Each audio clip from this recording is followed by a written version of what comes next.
Alrighty, playing Super Metroid. I have a timer set up just mostly to see how well I do. I'm not speedrunning in a normal sense. Like, I'm certainly not trying for a competitive time. I'm trying to see how fast I can go, mostly out of curiosity, but I only have some speedrun strats down. There's a lot of tricks I'm not even going to attempt, because I'm not great at this, but I'm kind of okay. Like, just to show, if I was to get the 500th place on the Super Metroid leaderboard for 100% item completion, it would be a pretty good run. We'll see how we do. I expect to fail at everything I try since I'm attempting this live, but we'll see how we go. I'll go ahead and start there. The last Metroid is in captivity. The galaxy is at peace. Now, speedrunners have a trick where they actually skip this intro by starting the game, playing through the intro, and then resetting. And so that when they load up next time, it automatically starts them on Station Series, and so they then go from the time period. But I really don't care, since I'm not doing this competitive. I'm going to eat the 2-minute intro and just whatever.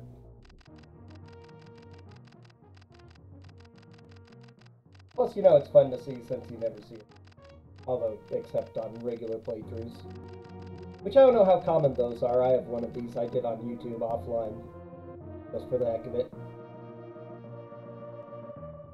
One of the reasons I decided to do this was because I did that, but since it was entirely offline with no commentary, a lot of people enjoy my commentary of my games for whatever reason. Some of them I know, because they're personal friends and family. They love watching me and hearing me comment on things, so this is, again, a thing for them, but anyone else who might enjoy it, too. Samus explaining her first 2 adventures and the start of Super Metroid. Defeating Mother Brain and the Metroids on ZBs the first time. Fighting the Metroids and wiping them out on SR-338, except for one little baby larva, which imprints to her as a mother figure, takes it to the scientists of Sari Station. As soon as she leaves, it comes under attack, and so our adventure begins.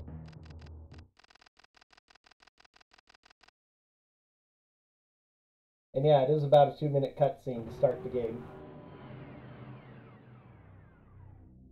Which definitely makes it a no-brainer, since they have the trick to skip that in a normal speedrun. I never really noticed before or thought about it very much, because I watch a lot of other things where they do show it. I don't watch too many regular Super Metroid speedruns apart from the ones at GDQ.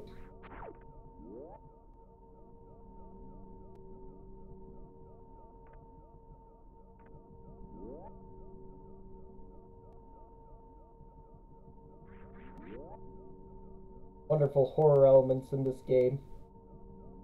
Mysterious station, few people there killed. No real music or anything. The Metroid baby just sitting there.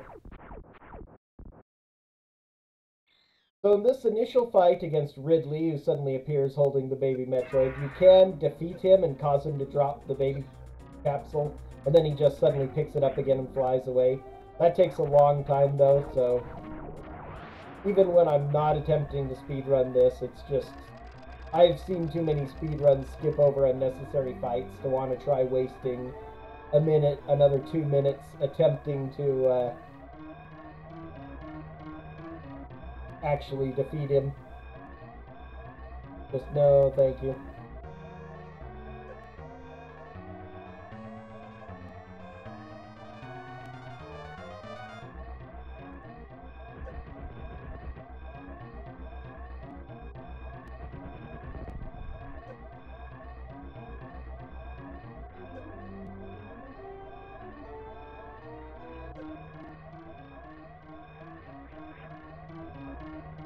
34, a little bit worse than I usually do. I usually get about 37, which isn't great, but something.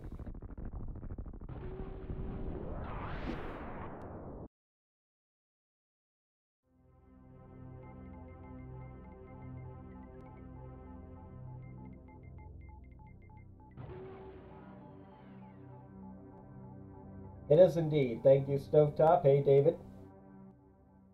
It's a pretty cool game. This is the hardest game I enjoy playing.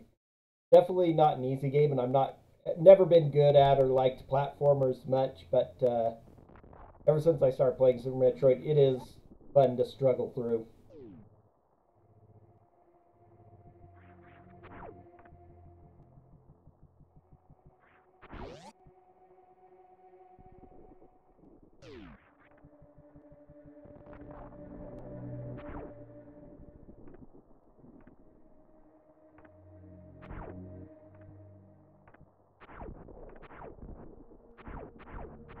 Come on.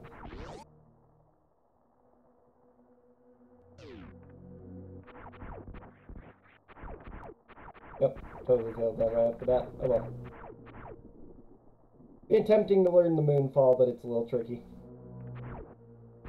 Haven't spent a lot of time on it, just something I'm messing with.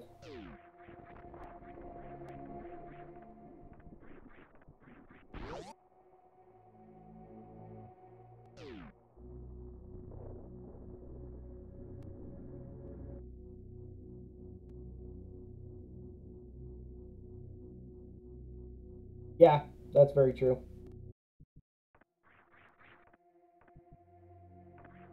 It looks like it isn't all that difficult, but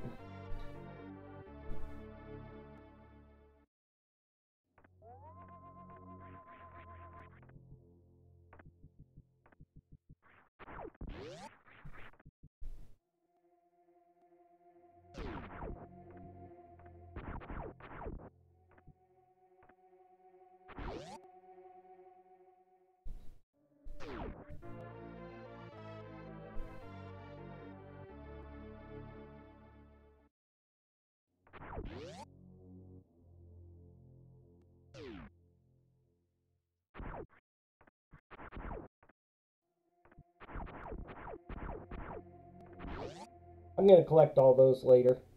I'm going to get a lot of early missiles, so...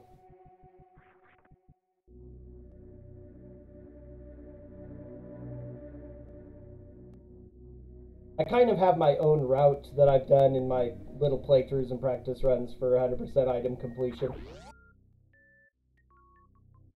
First few times I went and got those second missiles,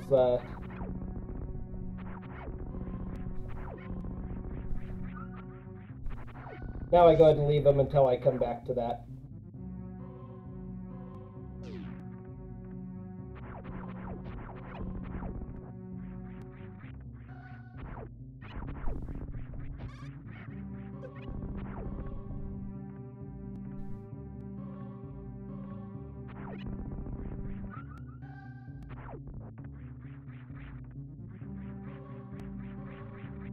Never quite get up enough there.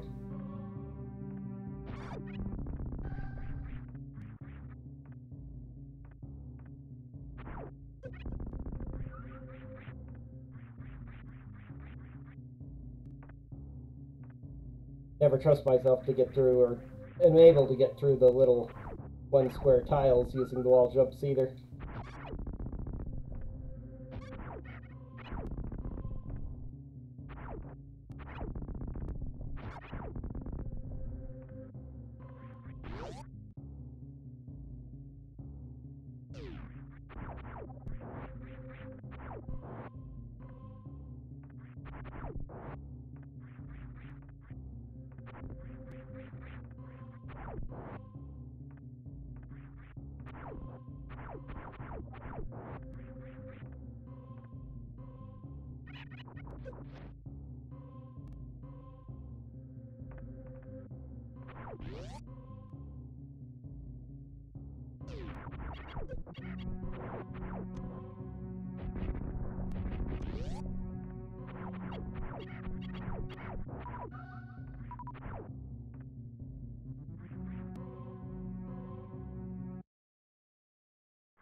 No Alcatraz escape for me.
Gonna go ahead and pick up these missiles first.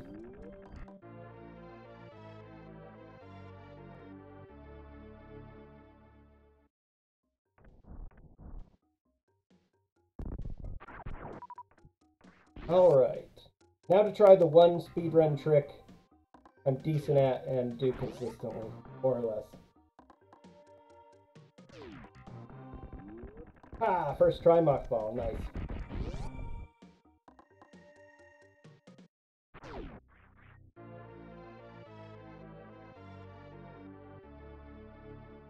I am so happy about nailing that first try. It's been relatively consistent for me, but it took so long to get it down the very first time. I always feel nervous even attempting it. Yep.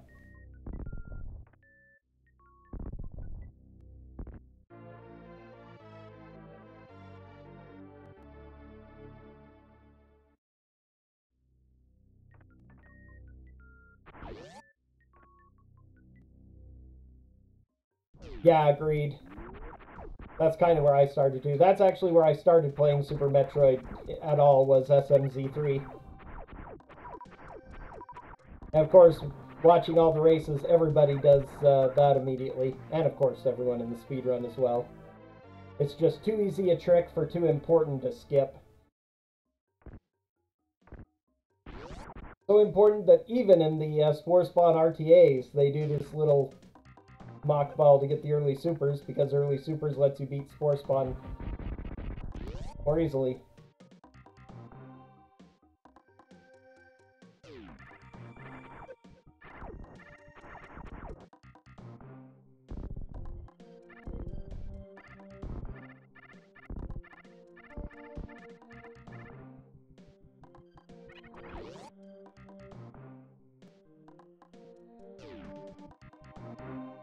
I'm going to get these missiles early just to practice my wall jumps, basically, since that's what I'm worst at.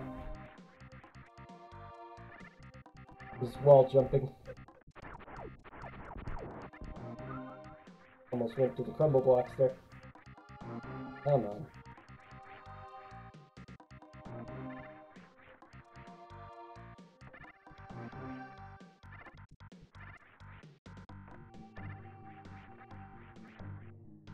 There we go. That wasn't too bad for that little wall jump. I waste a lot more time here than I need to, but I always am trying to do the practice.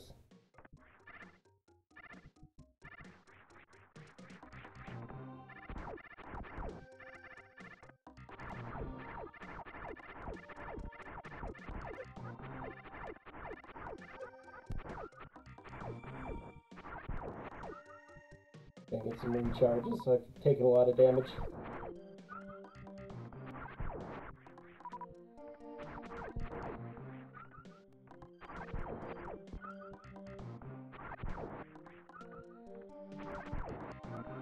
Okay, that's fine.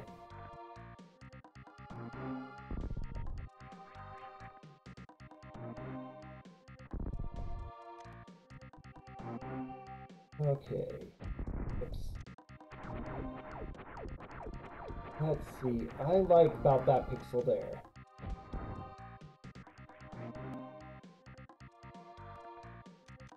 They say there's 1 pixel, which isn't entirely true. There's a lot of 1 pixels in many different squares for getting that. That's the one that I always do, that I find easiest.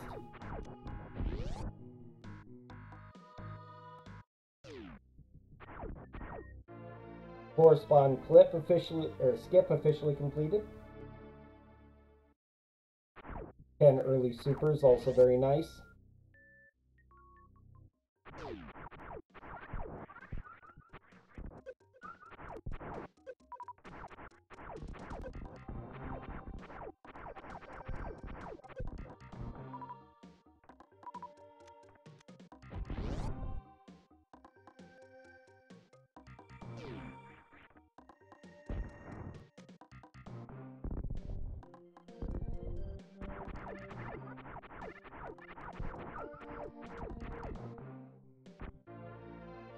I think they leave these missiles until coming back through in the 100%, but I like having as many missiles as possible.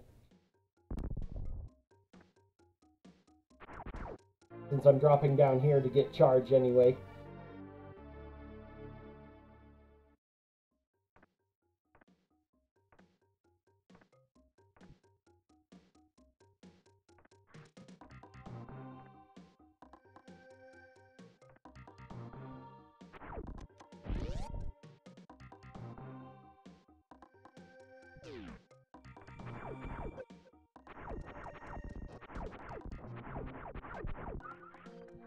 Same with these missiles right here.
Alright, I'm going to go ahead and get high jump first. Because I like having both the E-tank and the high jump before going to Kraid's lair. I've never successfully done a Kraid quick kill either, so having high jump in the battle with him is really useful.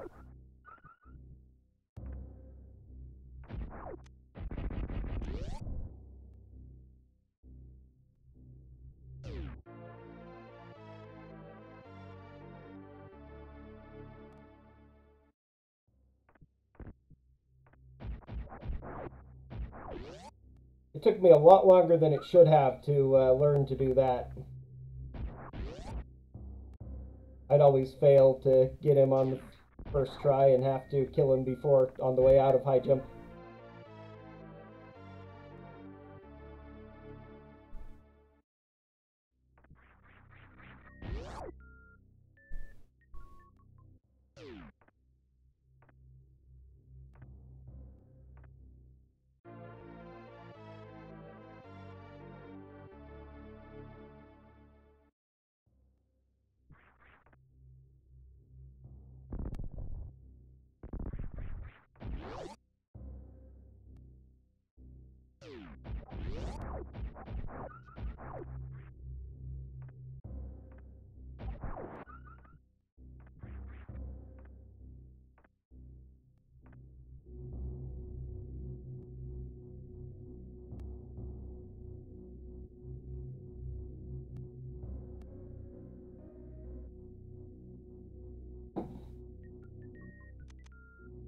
Ah, jeez.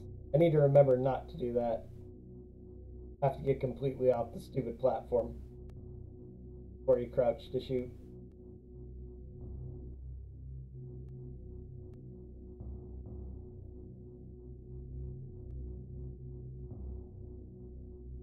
Was building up a little play file the other day to have to practice speed booster short charges and things, and I did that too.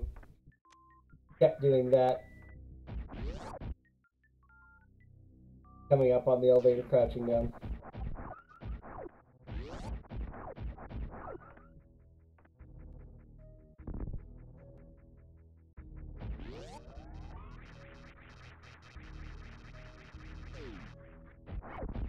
Orphaning this check here is another thing that SMZ3 runners hate. Since you almost always have power bombs before you have regular, you can get those missiles there.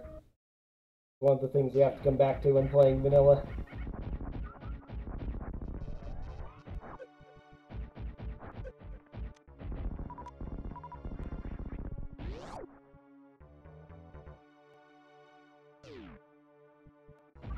Goodness, that talk took a lot more energy than I thought it should have.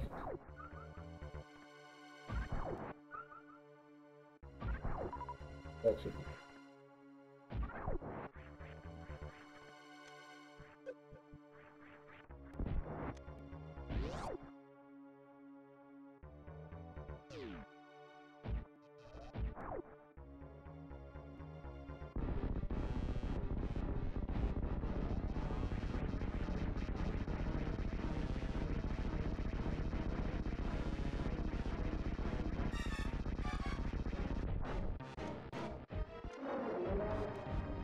Right, not fast enough.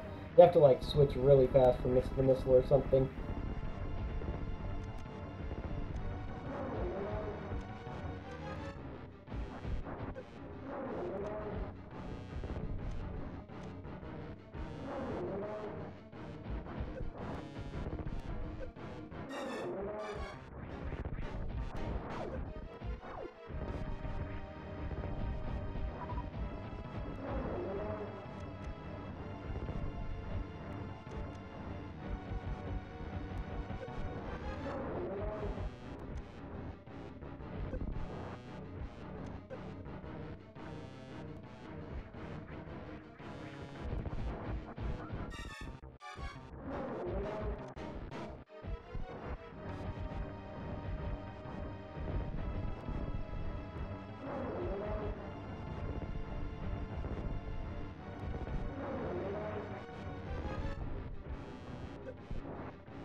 There we go.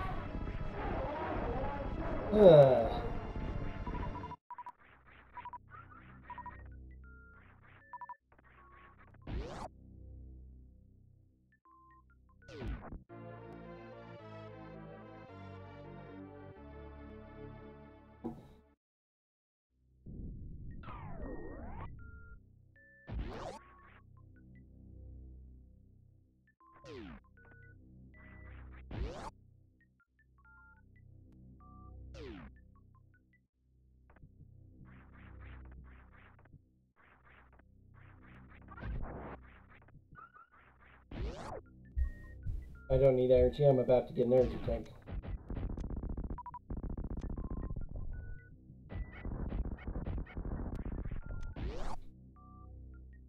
And I have plenty of missiles.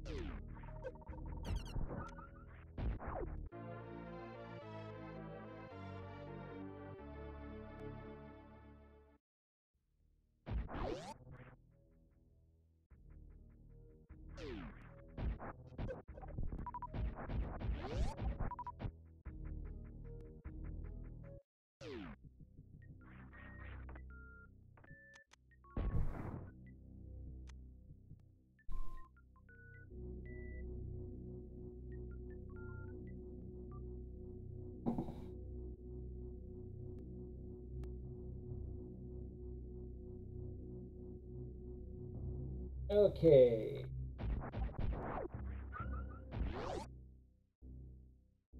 Time for the hardest wall jumping that I do.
This is a really hard wall jump for me up Bubble Mountain here.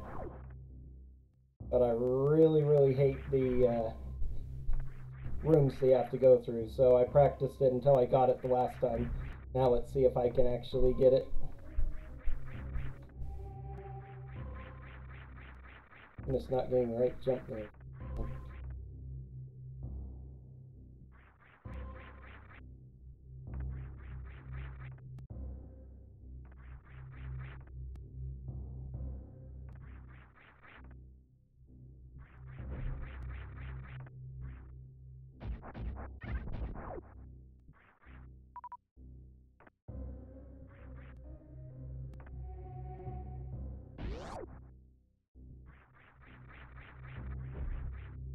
Oh, I almost had it.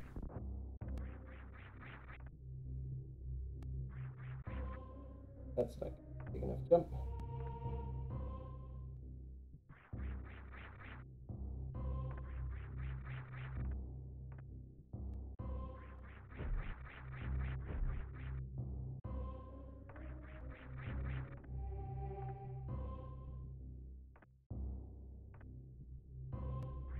So this is pretty painful to watch.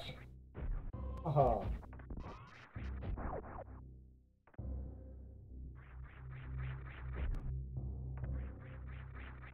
I'll give another couple of minutes. Oops.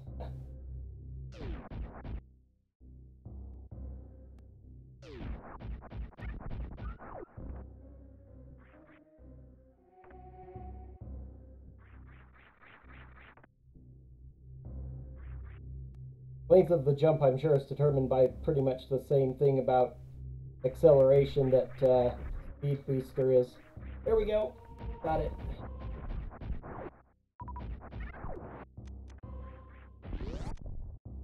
Whew. That was not actually as bad as I even thought it was going to be, quite honestly.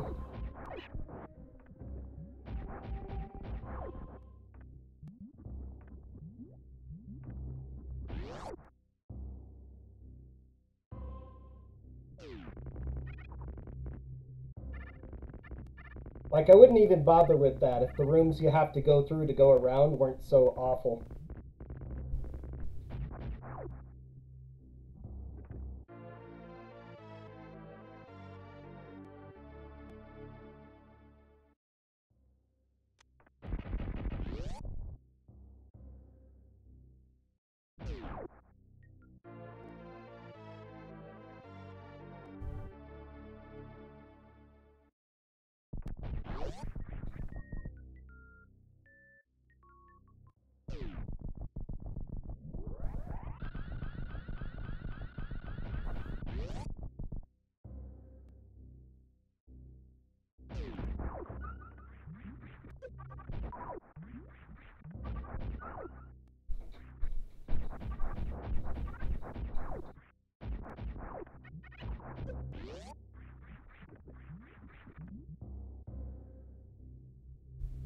Alright.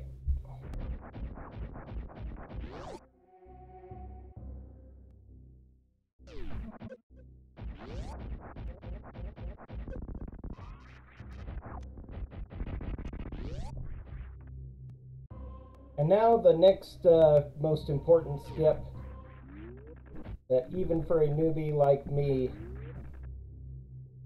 saves an absolutely huge amount of time.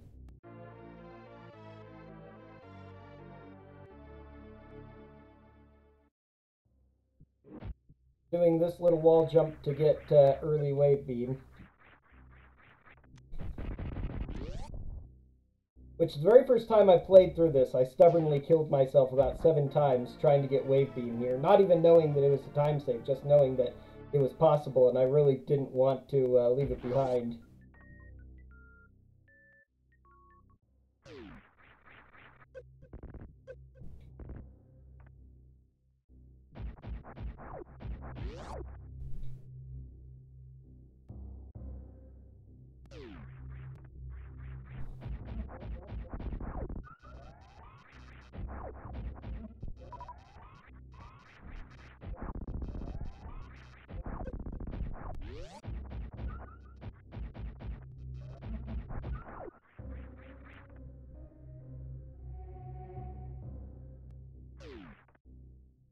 I had no idea that it would, what the required route was, that you were supposed to just grab Speed Booster, go back and get Ice Beam, then climb up Red Tower to get Power Bombs. But, now we gotta go through here.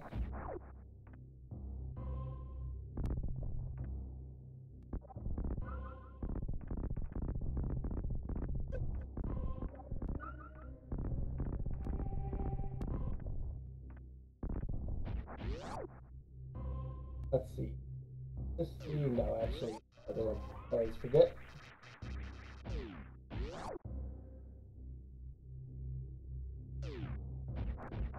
Yeah.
Mid-air horizontal shine sparks are one of my banes.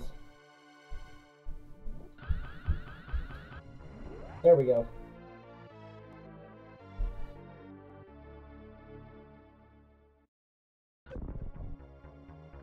And to do this area the way I like to do it, I have to do 2 in a row. Oh, there's a screen wrap you can do there to make things a little easier, but I can't remember where even it's supposed to be. I've never done a screen wrap successfully either, but there's one place I'd really like to.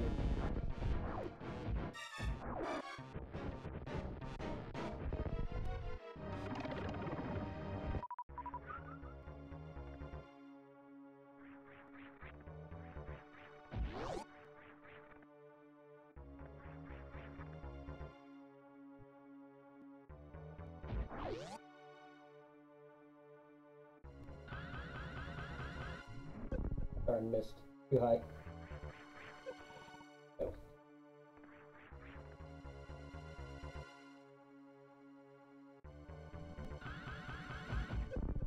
Darn it.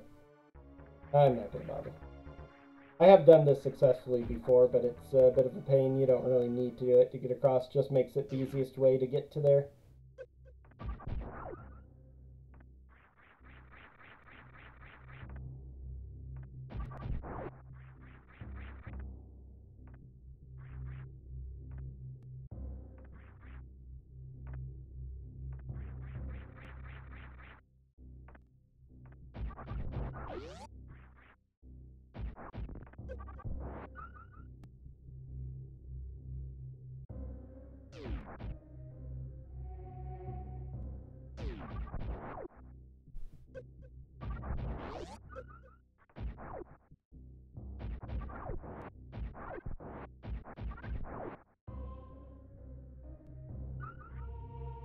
There we go.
Oops.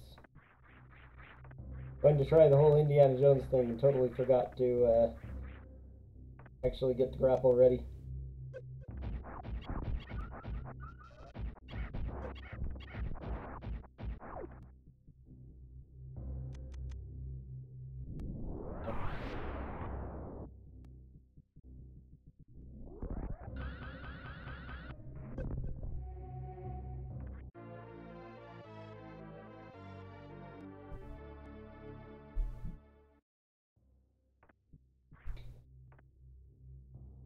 Oops. Place there, but I'll get him back soon enough.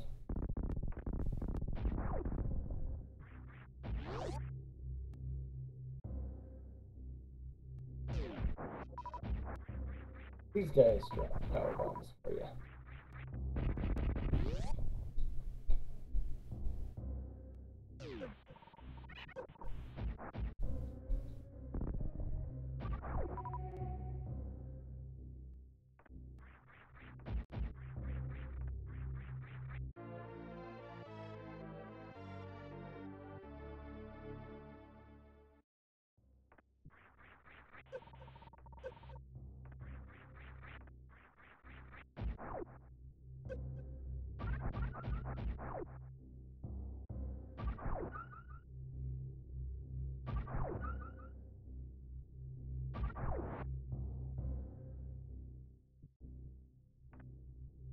I don't remember if I opened the door yet. I don't think I did.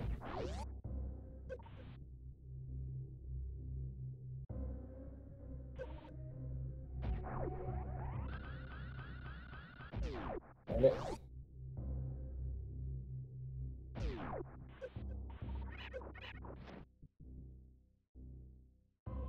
Oh, and then I didn't open the door again.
Alright, now Ice Beam. And then maybe I'll get the Crumble Tower missile. Or maybe I'll just leave those until later anyway. Not sure yet which I really prefer. I kind of like getting Crumble Tower with Space Jump because it's the easiest way to go across that room. Until I saw some speedrunners use a Shine Spark, so that isn't too bad.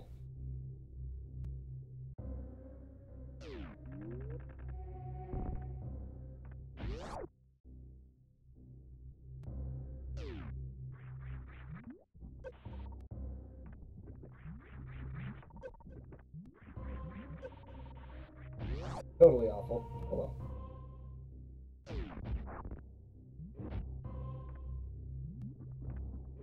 Come on. There we go.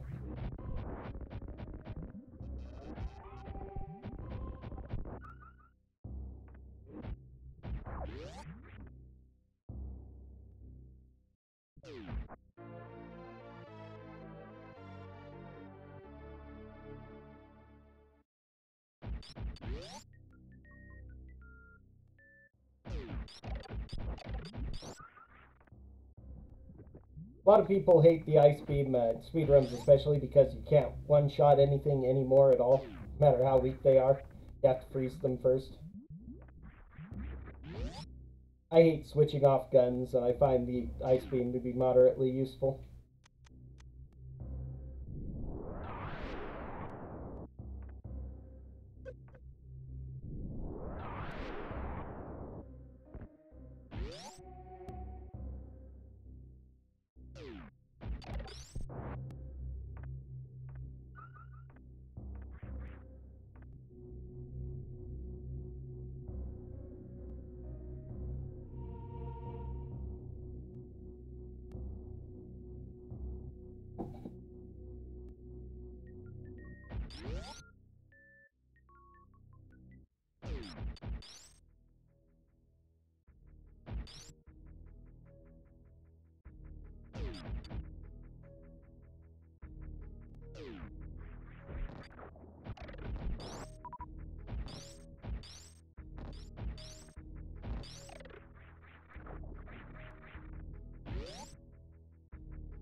Oops.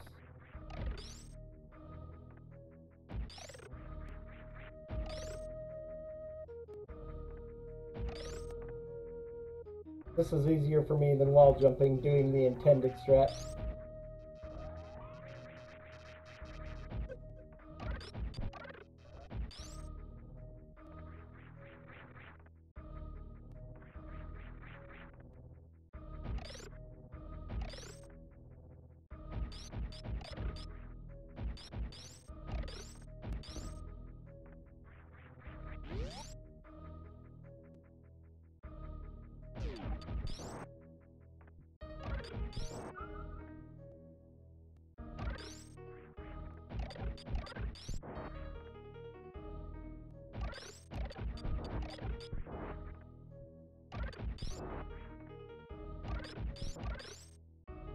No.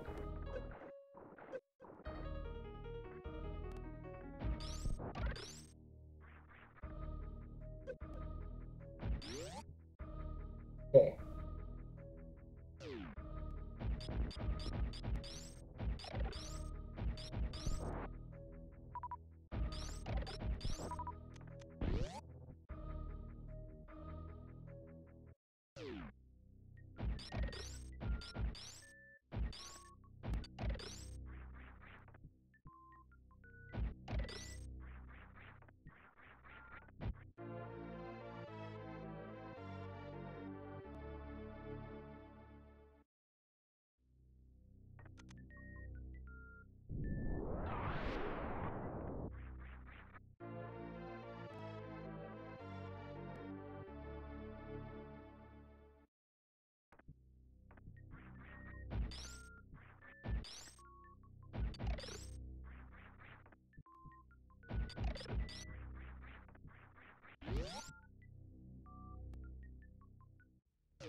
Alright. Now, before doing wrecked ship, I'm going to go back to the surface and do the criteria, upper power bombs, and the gauntlet. Mostly because I really hate Fantoon. I'm bad at Fantoon. And so I like to have a little bit extra energy. He's one of the few things that I feel genuinely frightened of dying to over the course of a 100% run. I can probably do it now. The last few times I haven't been in that much danger, but it's still just something I'm more comfortable with, so even though it's not totally quote-unquote optimal.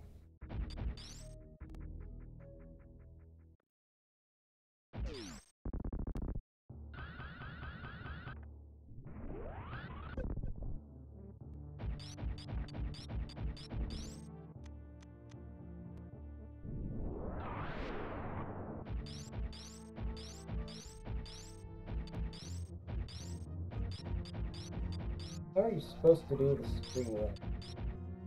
I don't know. I don't hear it open, so I have no idea how that's actually supposed to be done.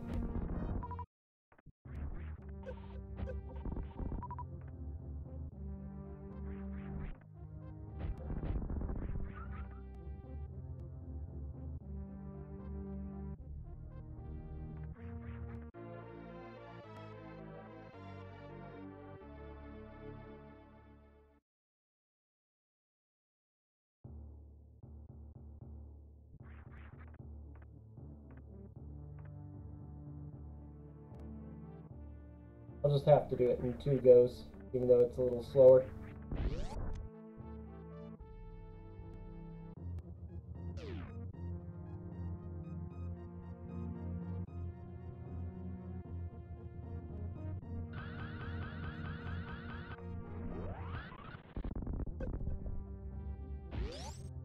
I need to refill energy anyway, though, so...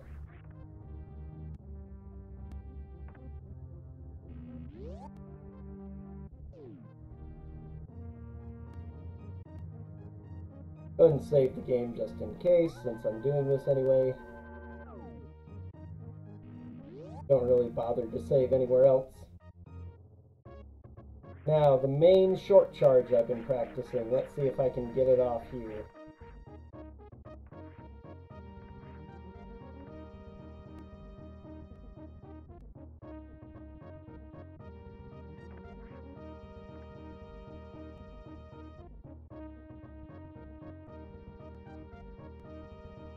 Bit too hurried, I think. Nope. No! I got it, and then fell off. Come on.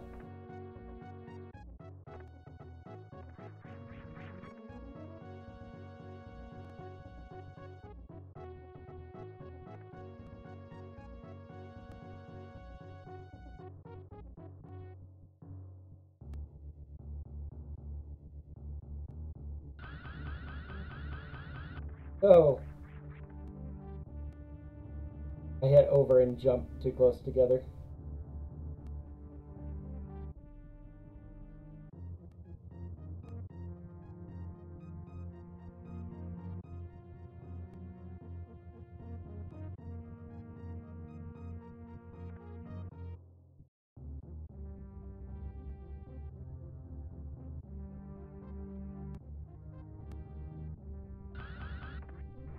Oh. Gonna have to recharge again if I do that one more time.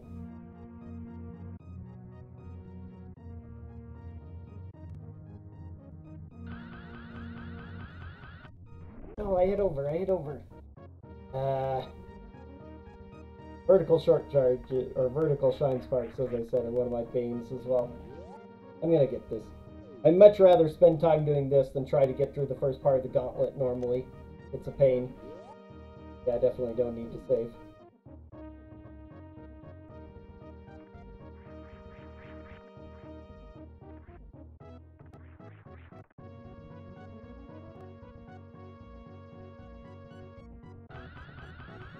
There we go.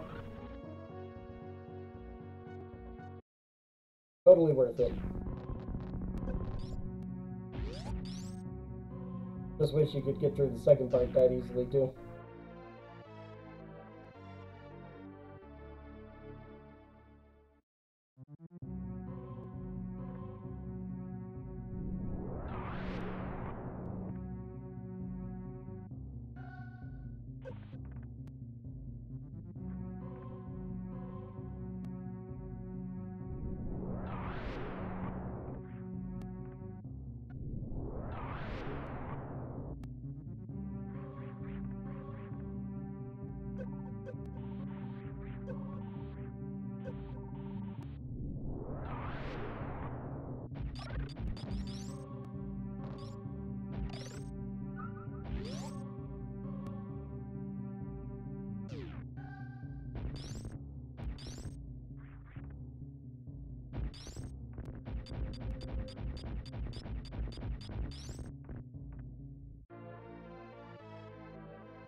Got it.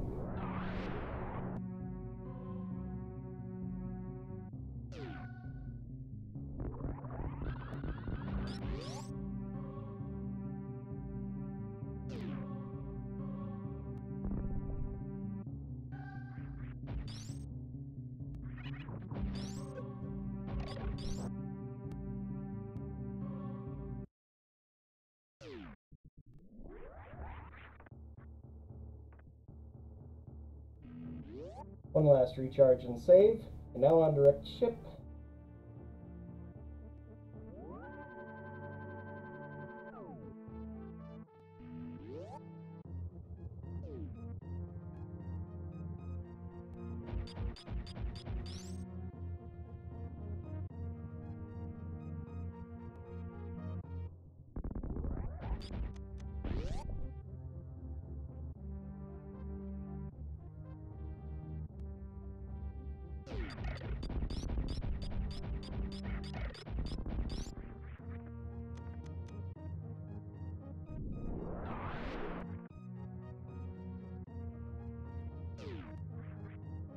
Since it is required for some SMC3 seeds, I really should practice short charging in that room to get across the moat here. Because that's a normal logic requirement as far as I remember, but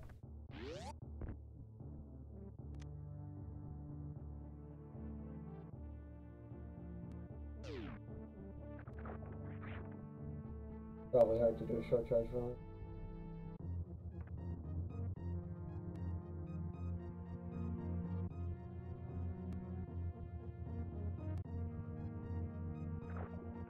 Yeah, I don't think I can short charge this room. I start from back.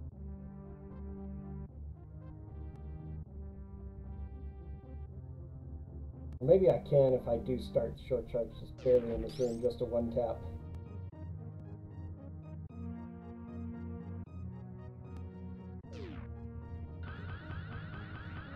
Oh, I forgot. It's so hard for me to do horizontals. I'm just gonna go across normal and be done. No.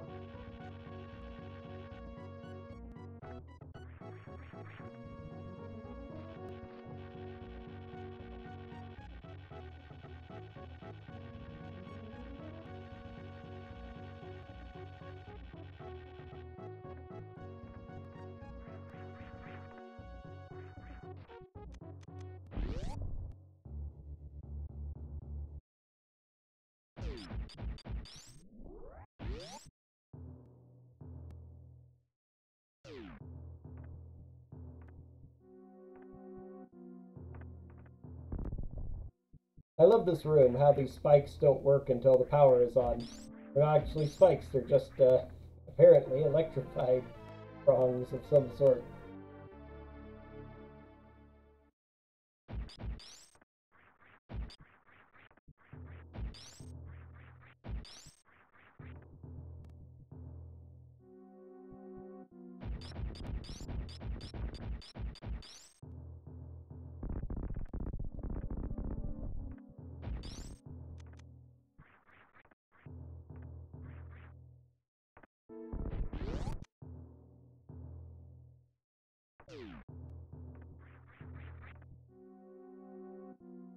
Be fun to learn the speedball trick sometime as well.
Darn, not quite.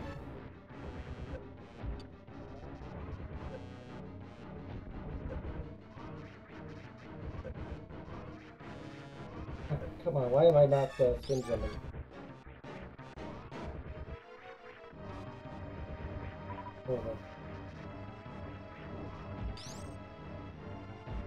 Probably one missile away from killing him.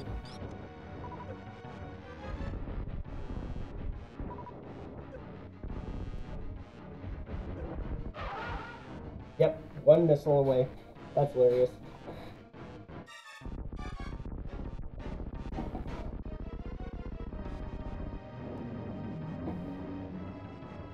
That was still a better Phantoon fight for me than I usually had, although if I managed to kill him without enraging him, which does happen often enough, I would have had a lot more energy after that battle.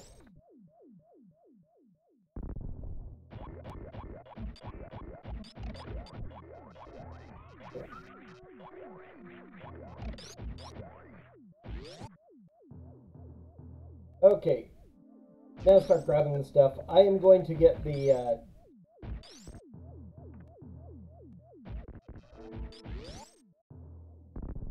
I'm going to be getting the energy tank past the spiky room of death. Even though it's slower, I'm going to come back around and get it after because it's very dangerous to get without gravity suit. Especially in this condition I'm in.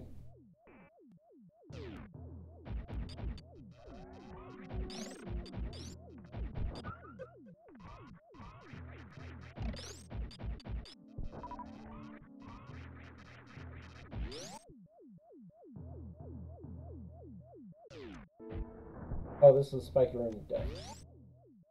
Okay. Next. Actually, I totally forgot about it. It is here.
Definitely one of the least efficient requirements in the game.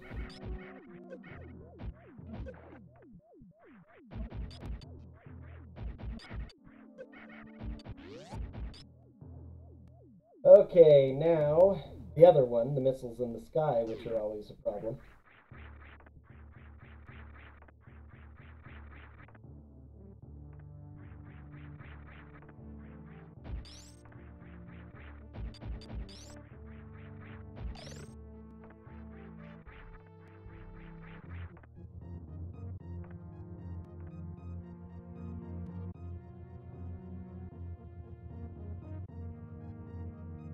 If you get lucky with these things set up, it can actually go pretty fast.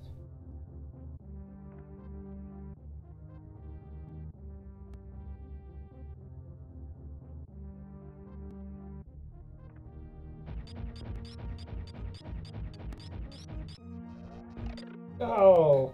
Oh. Okay, well, I want to speed booster up there.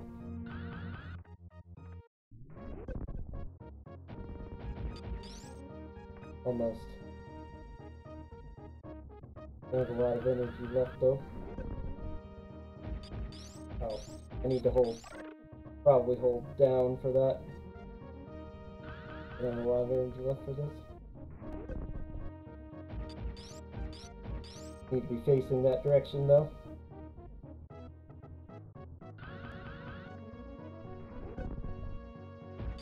There we go. That's the way to do it. Okay.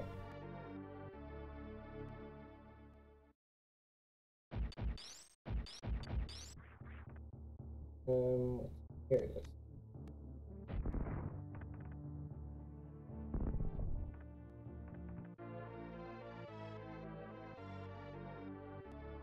I'm almost certainly going to need to use another super to get out, since I'm not fast. Yep.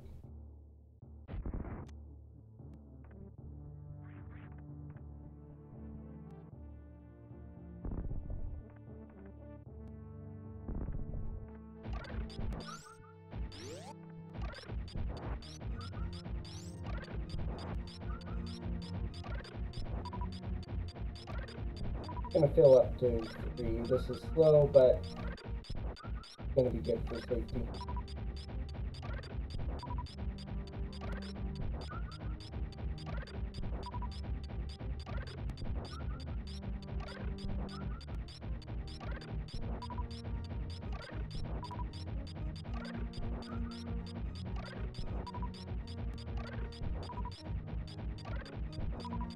Come on, stop doing the ammo. Problem with having too much ammo, of course.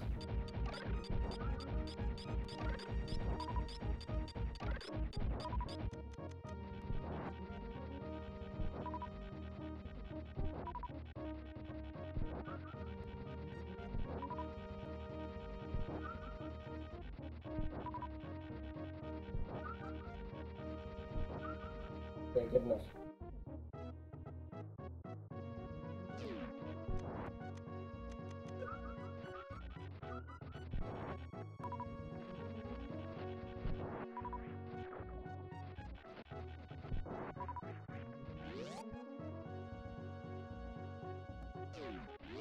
And since I'm low, I'll go ahead and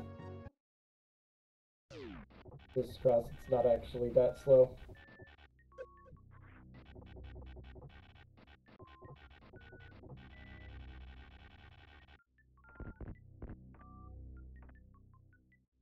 Time to go bowling.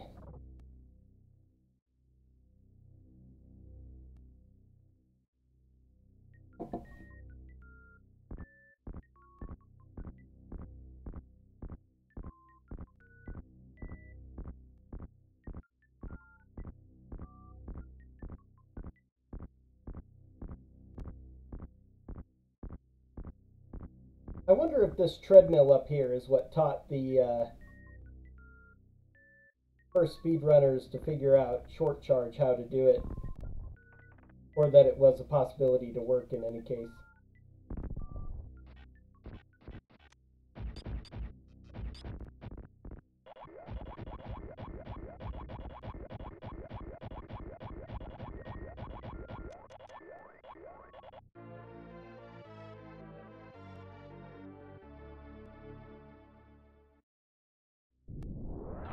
And then they researched why and found out that it's because of the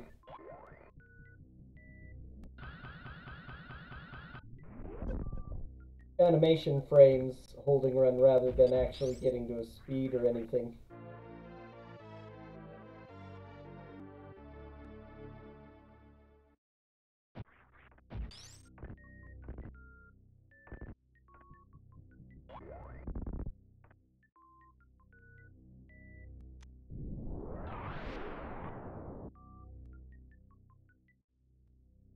Alright, gravity. Now go back in for the sub-tank in there, past Spiky Room of Death. It's annoying to get even with gravity, but it is a huge pain without it.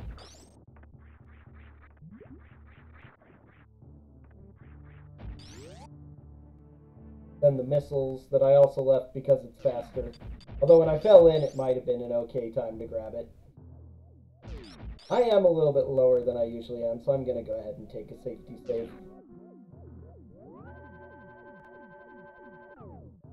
It's been a while since I've needed one, but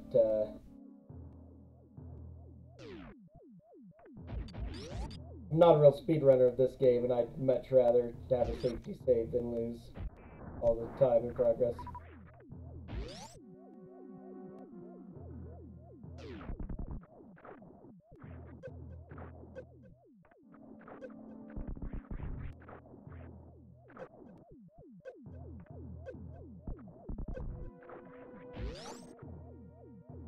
Sometimes I can get through that room relatively cleanly, but not today.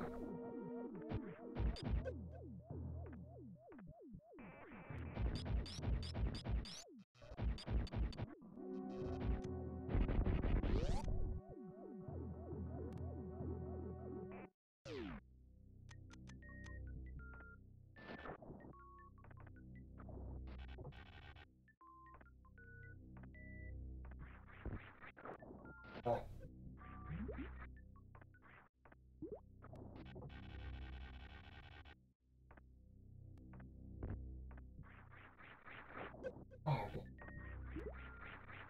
almost think high jump is better off in this case.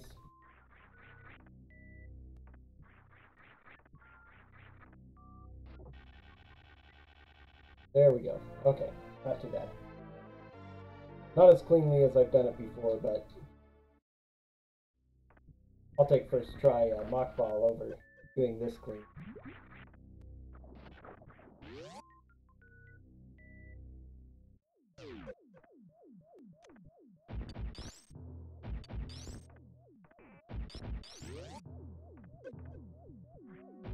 I am not taking the highway though. I detest the highway. I don't know if I think once I've been and did it myself when I was first playing and didn't know anything else about it. About the game. Darn it. I jumped.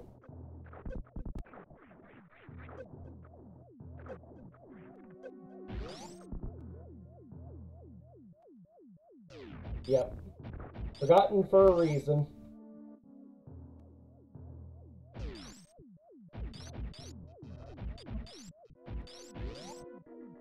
Oops, nope, not the place.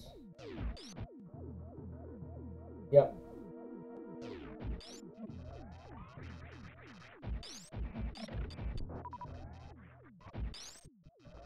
Another place that's similarly forgotten that nobody talks about is the ice beam room escape. The way that they intend you to leave ice beam.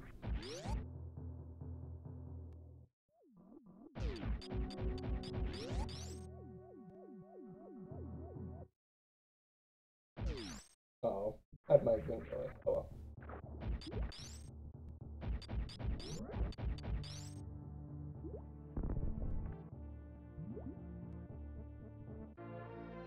People occasionally see the gravity room escape in reverse order because some runners go that direction for various reasons, but ice beam room, nobody goes through the ice beam escape area.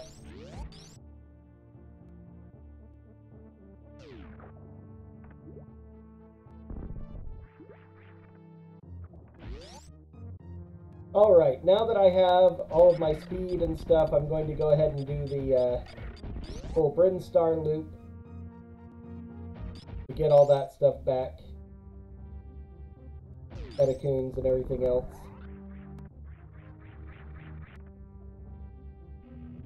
Quick recharge because I do that.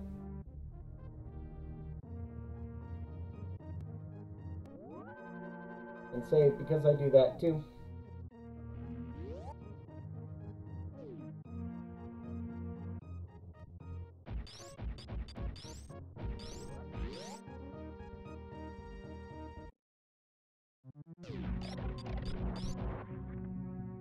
Doing all the rest of the Brinstar checks now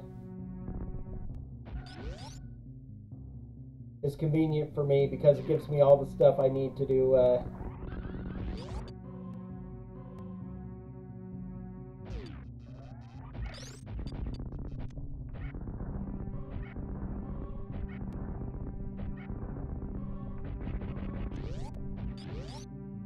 It makes Meridia and Lower Norfair a lot safer for me.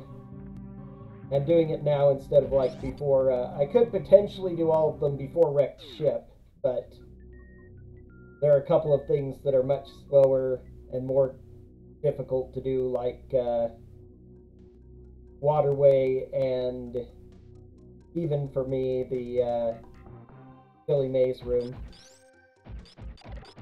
Having gravity suit for those slight water areas, even though they're not technically necessary, is just a little easier.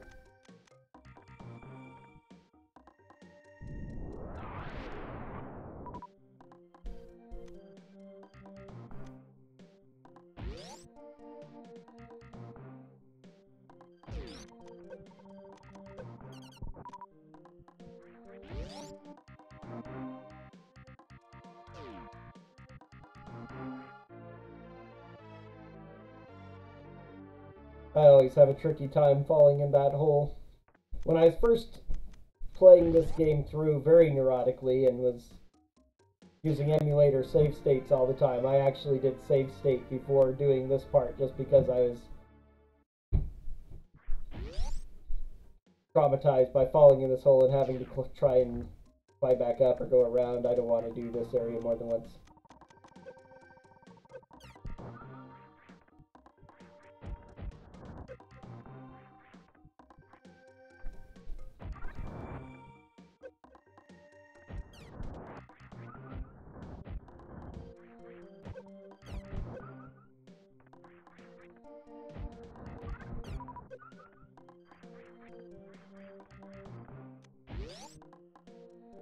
Okay, toughest part of the game for me, all the Etakun wall jumps.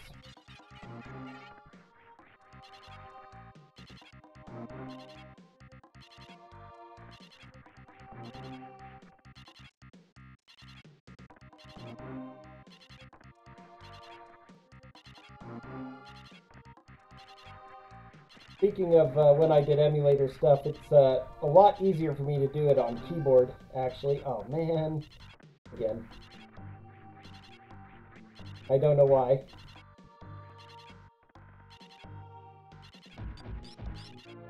Gotten a lot better, though. Yeah, when I was first doing this, for some reason my thumb rolls badly over D-pads. Nope.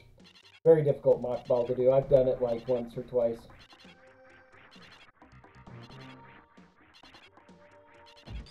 Even recovered that without falling. I really have gotten a lot better at wall jumps than I used to be with a controller. I was so bad, it was a joke. Still not great, but that felt a little good. Okay.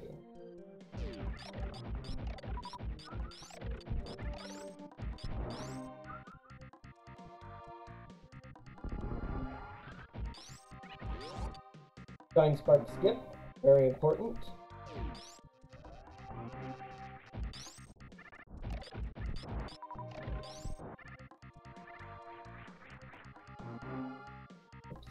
A lot easier to do this with high jump for the most part.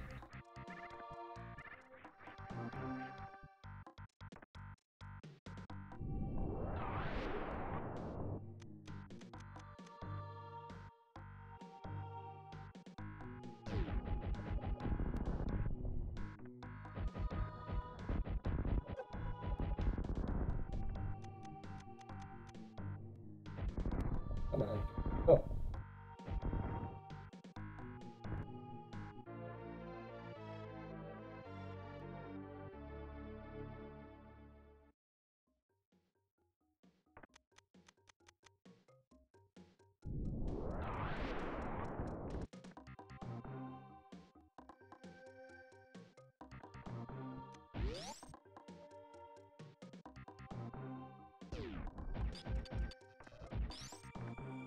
Oh, let's go get the wave beam thing here first.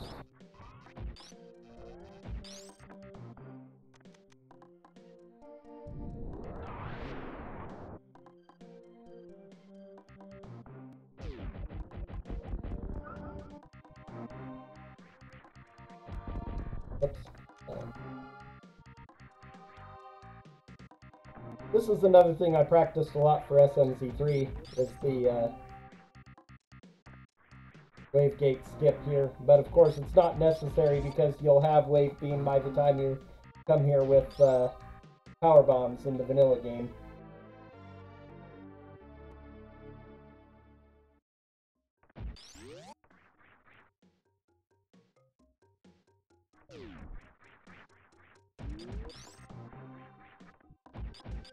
Nope, I didn't open the door.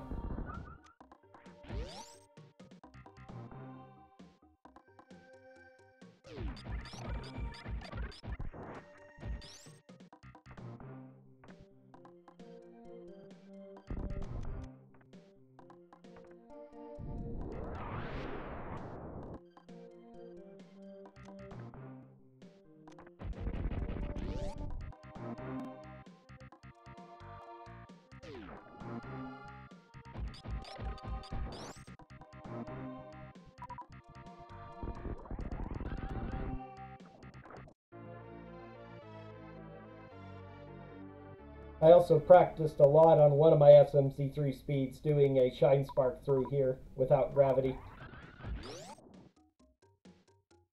And I have done it on multiple seeds, but in a vanilla run of Super Metroid, might as well come here with gravity.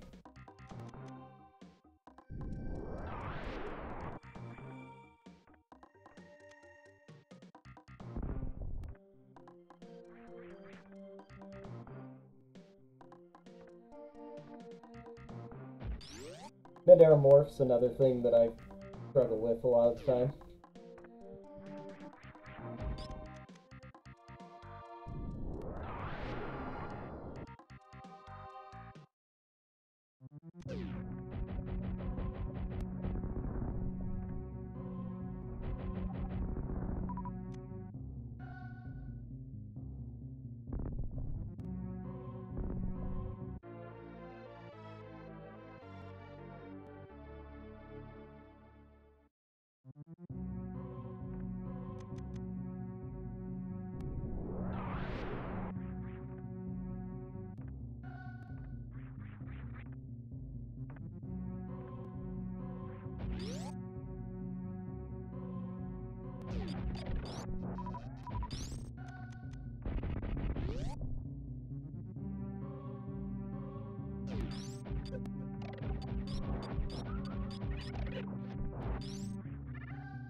Okay, collection-wise, I've collected over half the items now.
Yeah, I've got enough of these. I can just destroy them all quickly.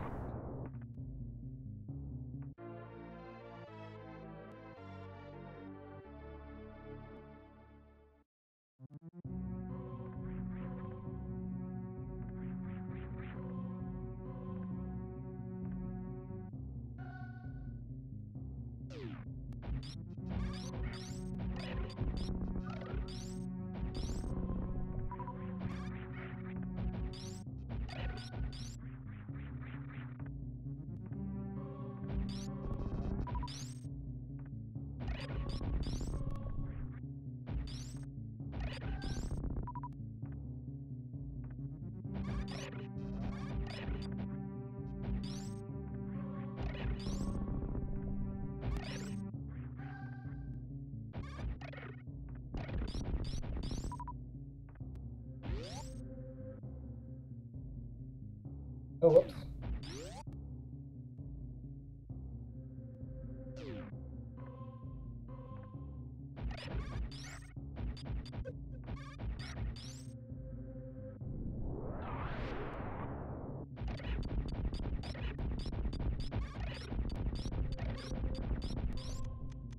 Totally forgot to do this.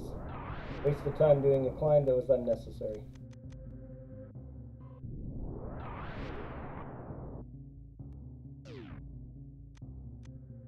When I was doing SMC3, I remembered not really having a lot of trouble with this, but...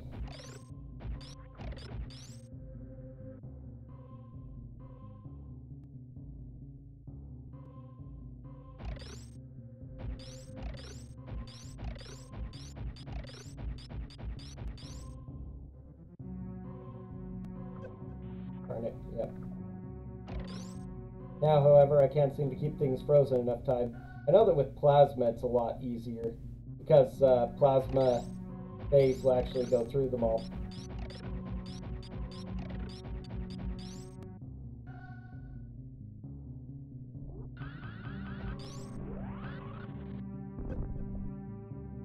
That wasn't too bad, though. You can also blow them all up and try and jump over them, but I have trouble with that, too, so there are no good solutions for me here.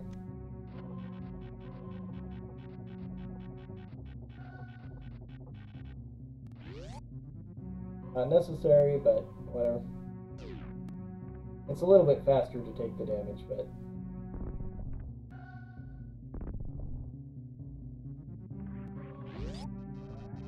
Okay. In the playthrough I did that I put up on YouTube, I actually forgot Omega Missiles right here, so they were actually my Omega Missiles.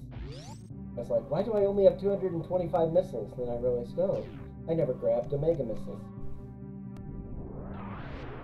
But because of coming through here, it's just as easy to grab them now.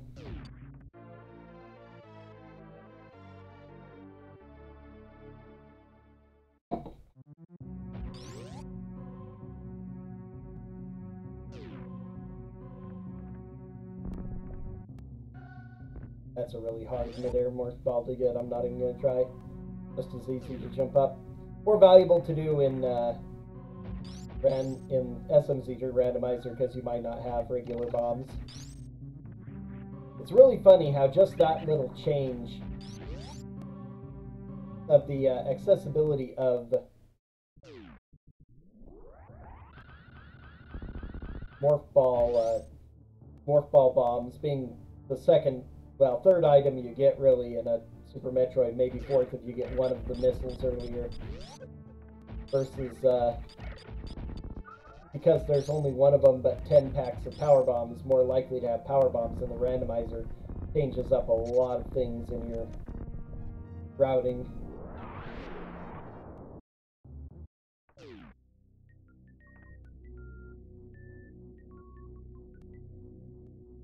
One of the things that makes the Super Metroid randomizer interesting, although personally I think that Super Metroid randomizer isn't nearly as interesting as SMC3, because of the fact that you almost always have to get Morph Ball as one of the very first items, because there just is so much you can't check without Morph Ball. You can use Speed Booster and Screw Attack to get through certain blocks in the early game. But you really just need Morph Ball to get past so much of it, so you know that's going to come early. While SMZ3, both because so much might be available in the Zelda portion, and because the switching between worlds gives you access to areas you wouldn't otherwise have. Let's see, shall we go ahead and grab this here? I think I will.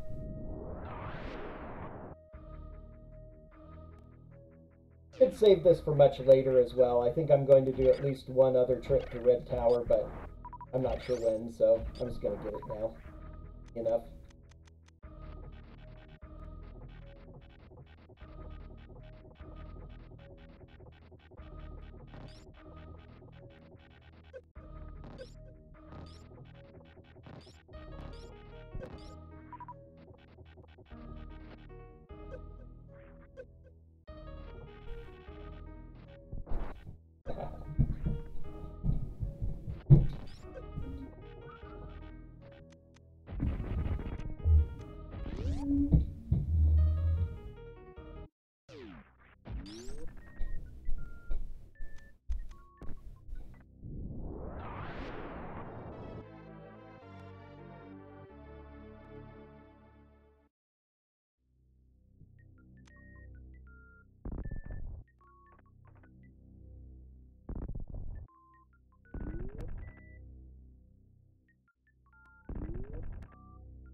Of all the things that Grapple Beam doesn't destroy, the fact that it doesn't affect fire fleas, which are destroyed upon contact with you, is really surprising to me.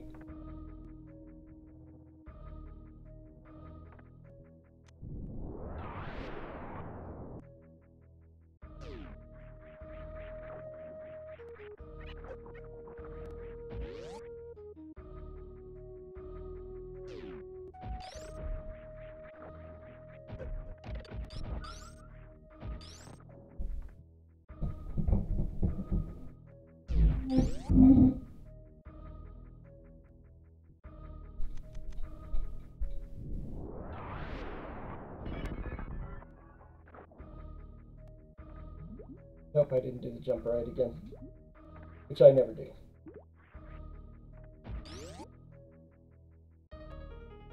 Not really necessary, but... Okay. So... I was thinking about trying to do the short charge for this, but I don't think I can do that short of a charge, actually.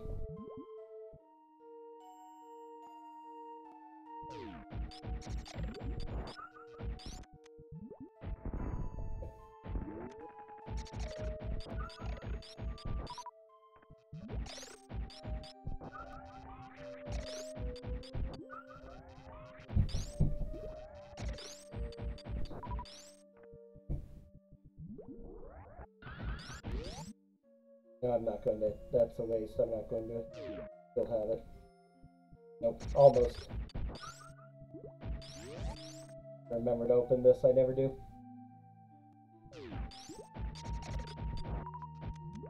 Need to get better at remembering to open doors I'm going back through when preparing for these kinds of things. Luckily, I have lots of supers to try out this stupid thing I do.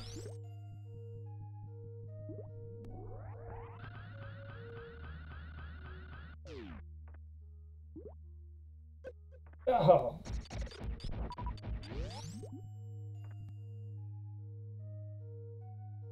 Last time I did this a lot more easily, like on the first try, which is actually unusual for me for some reason. This shouldn't be hard, but...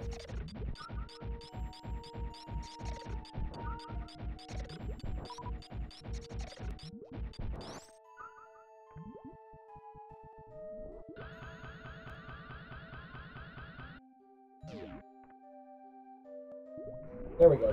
Okay. Main Street missiles gotten.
Oh, that's one of the hardest things to get.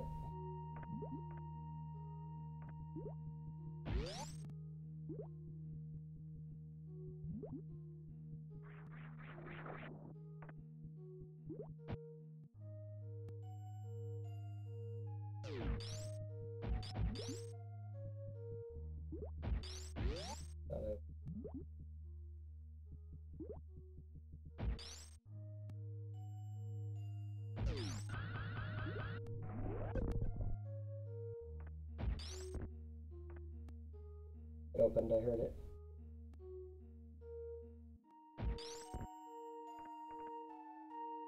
There we go.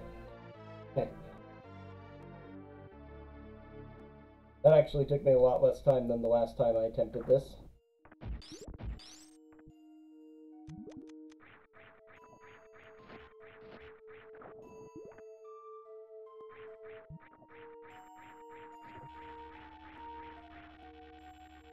I can do another thing to get here, or I can do this. Whoops.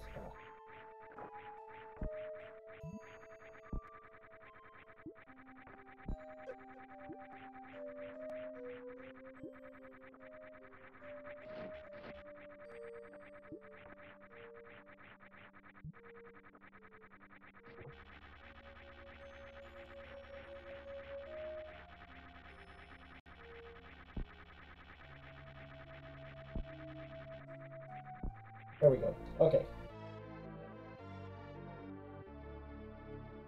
This room is done.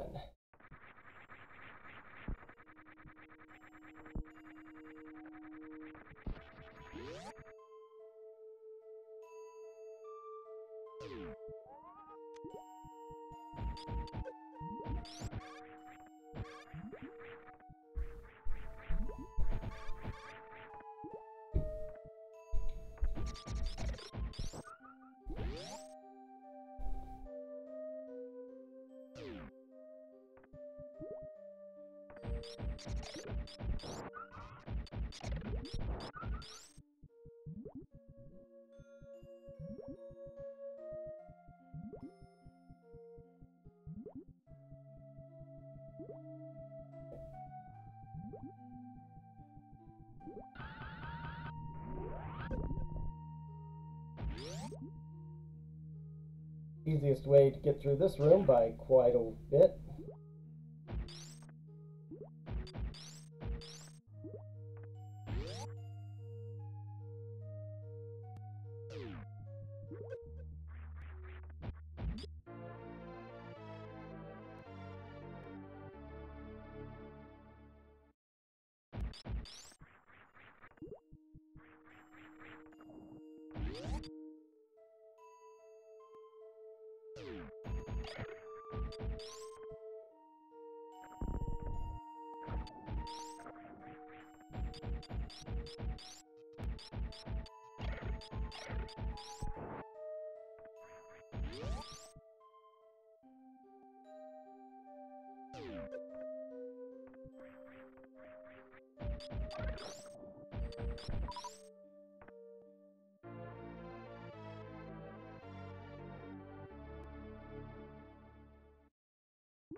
Okay.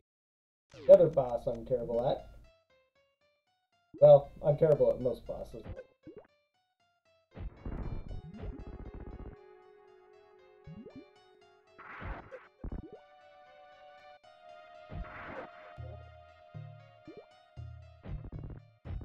Oh, it's hitbox.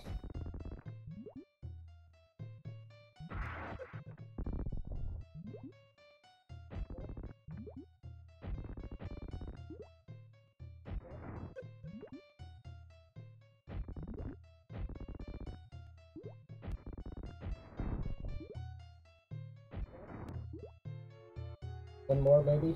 Yep. Hey, I didn't use all of my super missiles on him.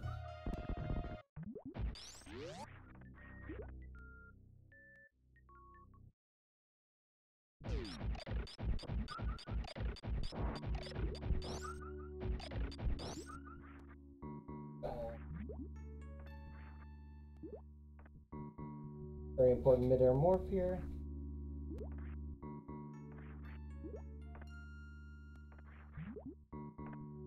I'm bad at, but I still get it, I swear.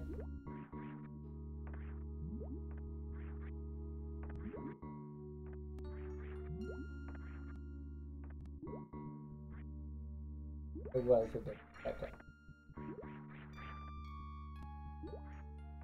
There we go. Even failing that many times is faster than trying to come back around the other way.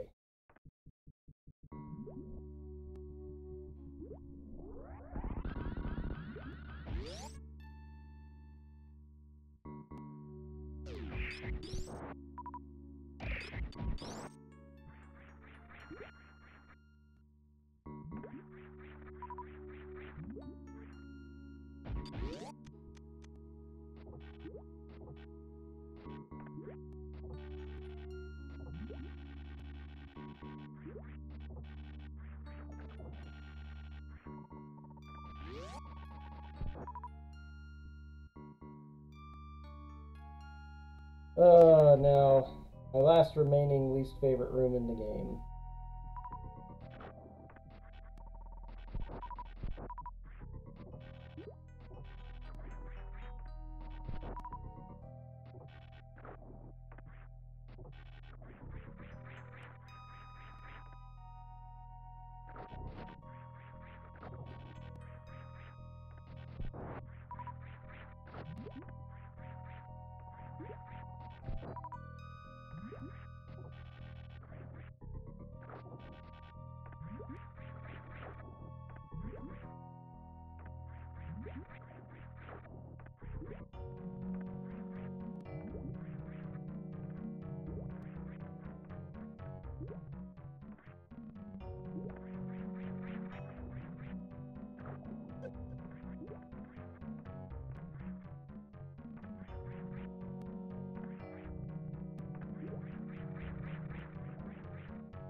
Every way out of here is just an absolute pain to me. Oh, wow.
Come on, grab me facing that direction.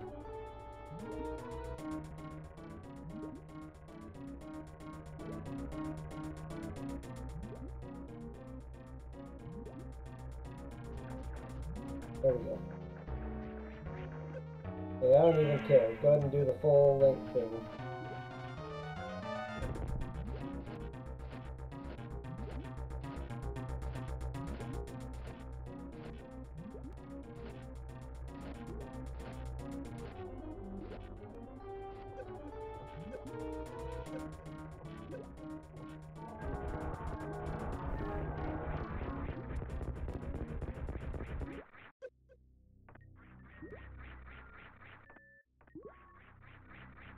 Best way to kill Dragon is with microwave beam, as far as I'm concerned, but unfortunately in vanilla you can't do that. Well, not normally, not without doing like the GT code thing.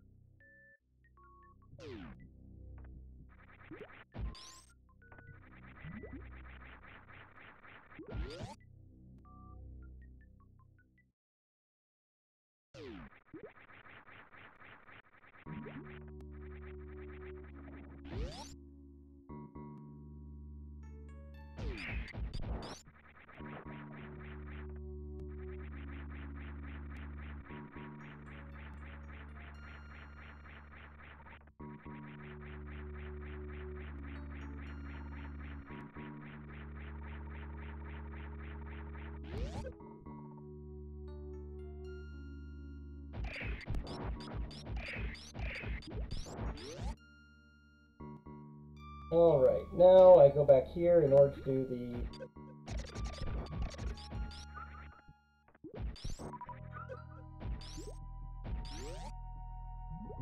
Actually...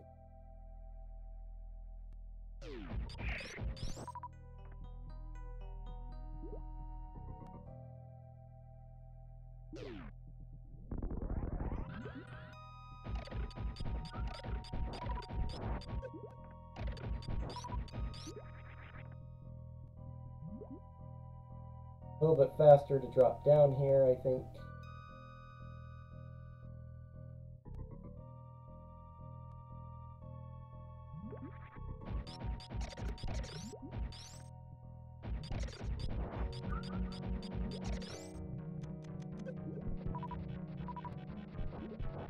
Like recharging.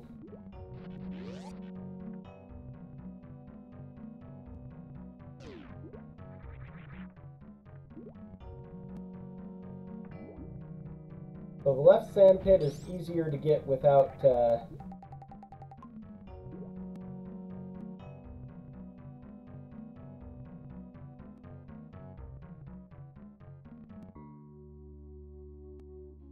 without spring ball.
Oh.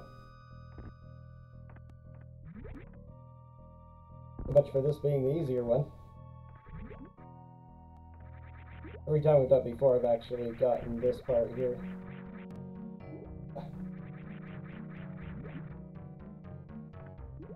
Tricky, but can do it, I swear.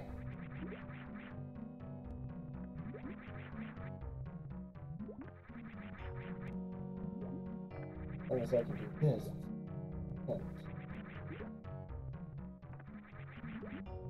There we go.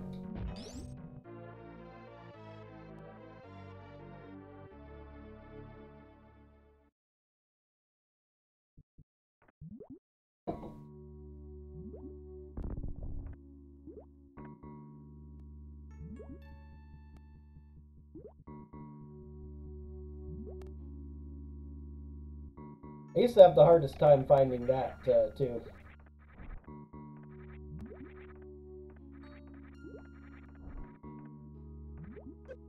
Come on.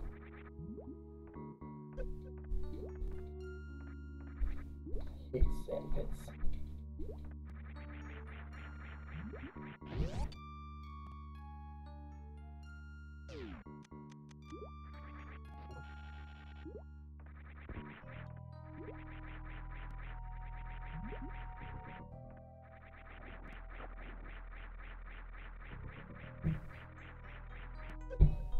Boom.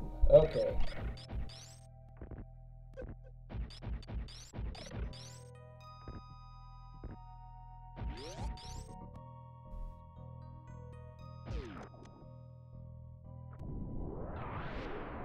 Just barely.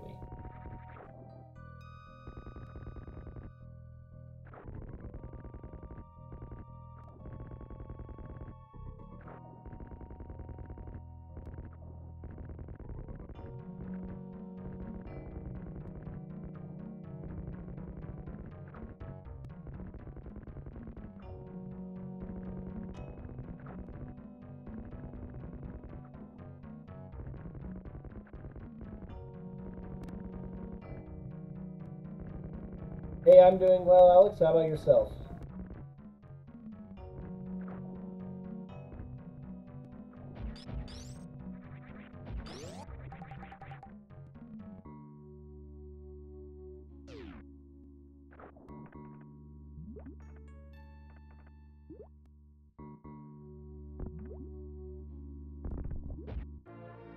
Yeah.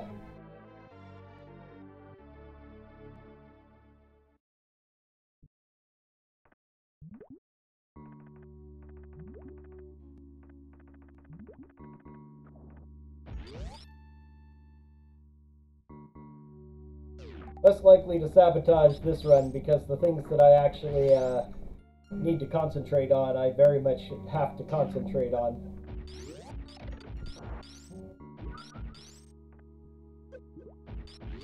Oh no. One more step. There.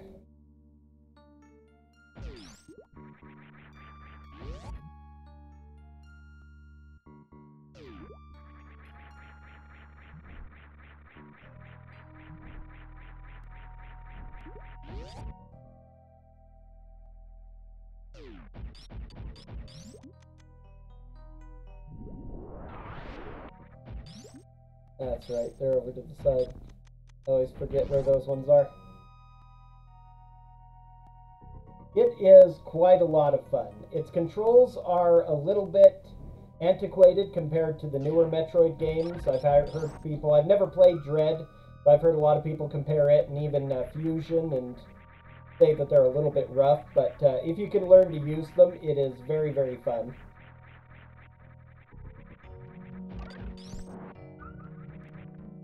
Got quite a bit of exploration. It's very brilliantly well done in how they, I should have been space jumping there.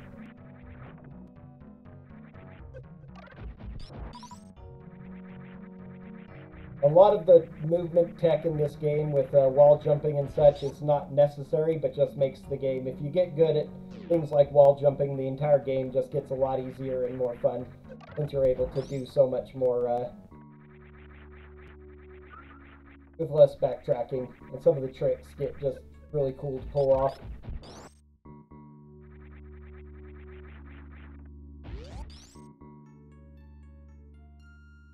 Yes, indeed.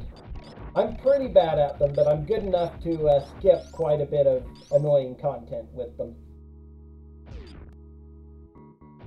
There's a lot of built-in tutorial in the game that explains things like this room gives you the plasma beam, and the plasma beam is pretty much the only thing you have at this point that will kill these pink pirates. And the door out won't open until you kill them. So it's like, hey, you have the most powerful gun in the game. There are enemies you couldn't kill before that now you can kill.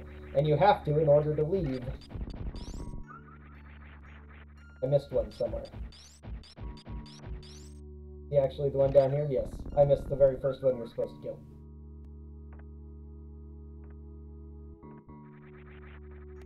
See, there was a wall jump.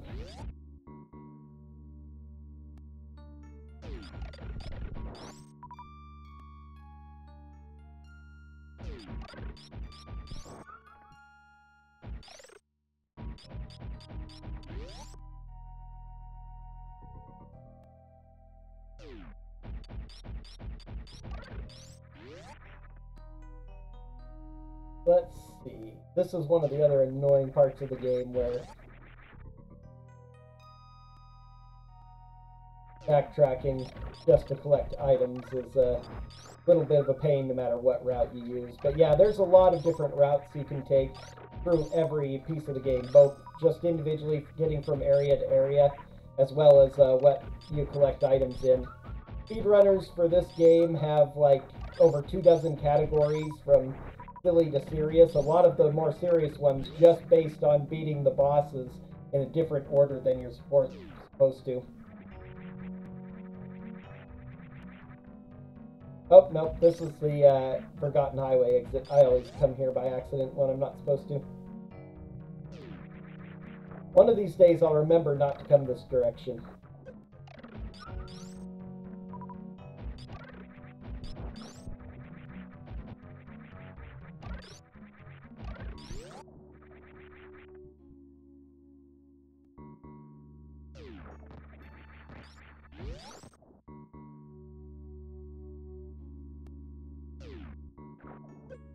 100% usually means collecting all items. Super Metroid is actually the progenitor of the term 100% because the game tells you when you finish it how much percent of the items you've collected. So a lot of games have taken up the mantle to do 100% type, but they don't really let you know. It's kind of you just have to understand that.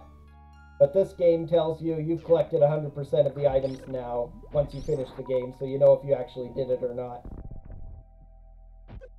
And there actually are 100 total items in the game, so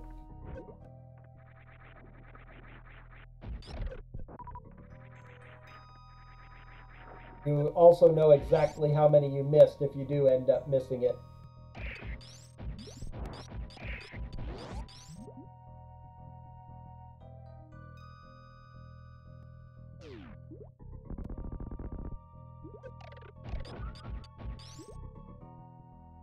Okay, last couple items in Meridia, and then I move on to Norfair, the final, not the final area, but the final lower Norfair is the final area where you actually have to collect things.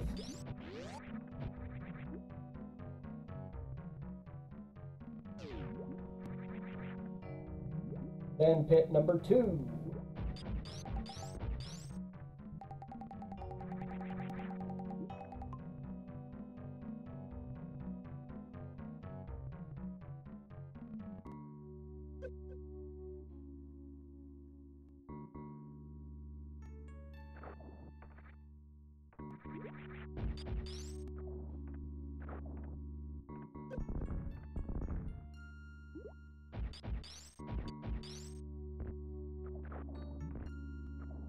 Ah, nice.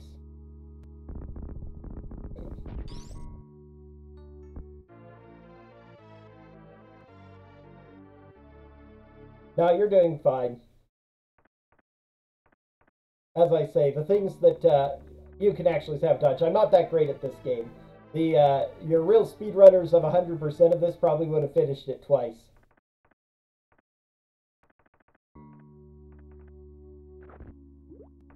there are very few tricks that I can pull off really easily, like first try. Did I find it first off? That's amazing.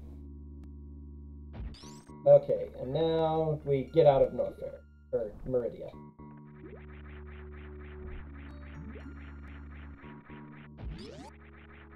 Yeah, I can't remember what the current world record for 100% is, but it's like a minute 5, a minute 10, something like that. I have a timer up mostly just for personal curiosity.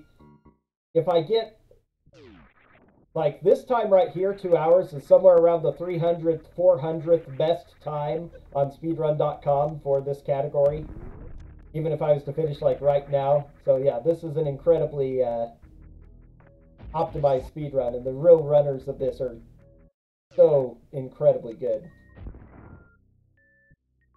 So Kraid, first boss of the game, has an item hidden back here that you need power bombs for. So you have to come back way late in the game. This is the best overall time to do it after you come back from Meridia. Because among other things, having Spring Ball isn't necessary, but just makes it a lot easier.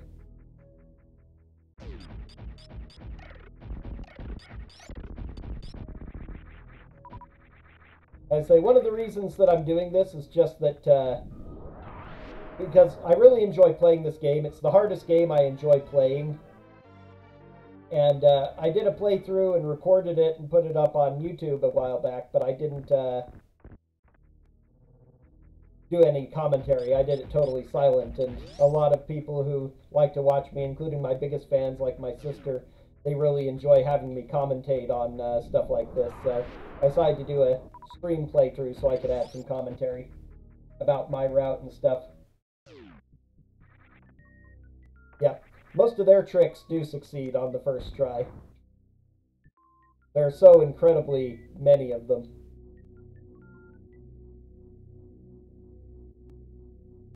Okay, okay, best way, yeah, I need to go left here. I need to go left and pick up the Crumble Tower missiles.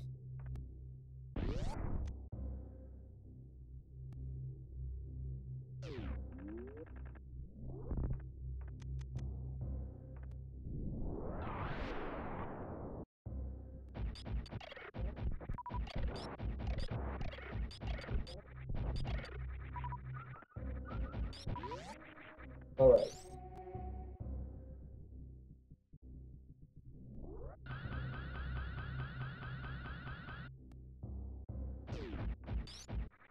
Nope. No, no, no, no, no, no.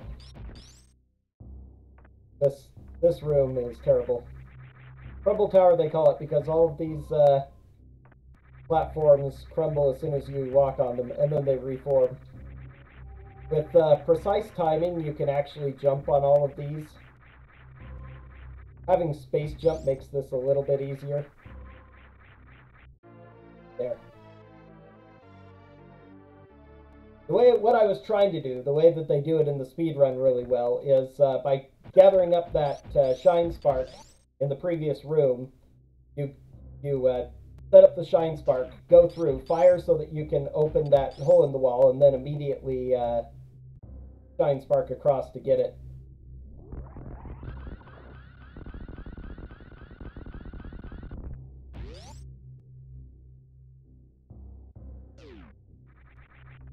One of the reasons I delay getting it is because space jump is a good backup. It's really, really hard to... Whoops, that was on accident, but it's useful. Really, really hard to climb the tower without. Even space jump is a lot trickier than it looks. Underwater, when you first get it and are using it in Meridia, you actually have a huge amount of time that you can... you have like 40 frames out of 60 where you can activate your space jump to effectively double jump or jump in the air. But when you're not underwater, it's only like 20 frames. It's like half the time period, so you have to really know the rhythm of space jump. I've actually been doing it a lot better now than I have been recently. Okay, tanks left behind Ridley and the Firefly room, so I'm good there. Power bombs are the Spring Ball Maze and Power Bombs of Shame. I think I only have one more supers, the one right before GT, and then missiles I'm not sure of, but I'm pretty sure I'm fine there too.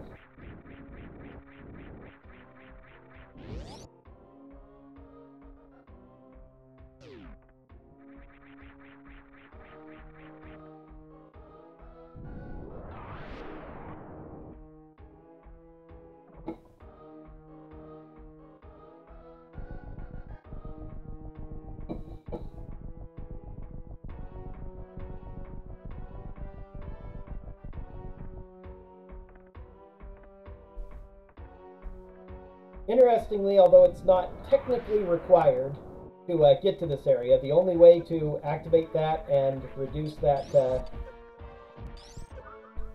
lower that lava / acid, whatever it is to have Space Jump, or the statue doesn't work for you. This can be one of those items where when you're not prepared, you fall through and then these crumble blocks reform immediately, shutting you out, so you have to go all the way back around to pick it up.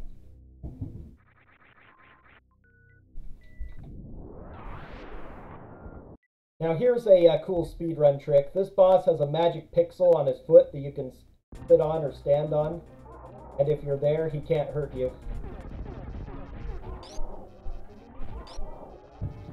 Just like this.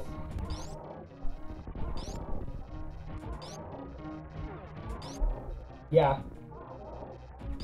There are a lot of games like that. I mentioned Soul Calibur because no one else plays it, so they don't really see, but yeah, these double jumps with Space Jump, they're a lot trickier than they seem. And once you get out of rhythm, it's oftentimes really hard to recollect it.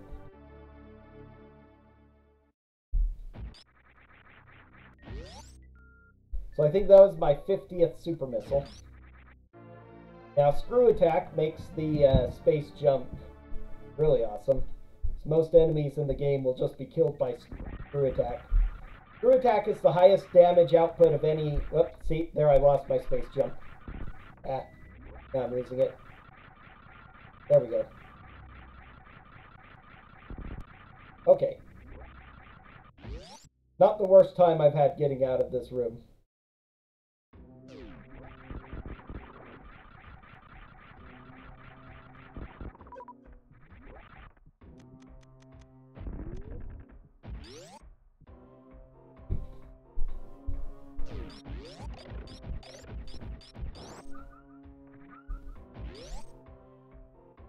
No, I don't have enough room. I'm just going to... Oops. Blast. Fine.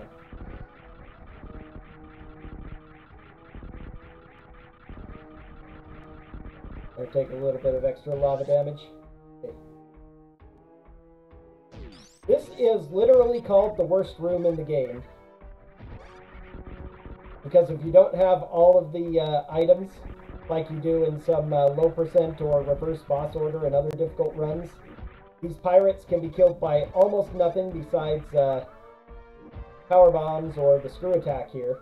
Trying to jump up there and bomb that area down without Space Jump is incredibly difficult.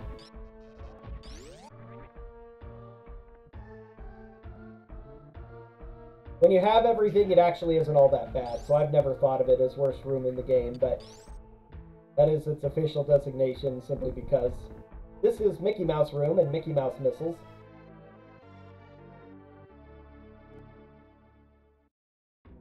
Because literally its shape looks like it was taken out of Kingdom Hearts.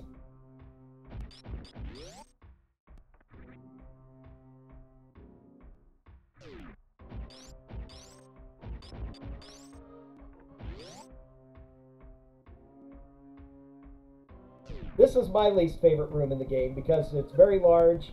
You have to do a lot of good space jumps or a lot of platforming to get up here. Oops, dropped my space jump again.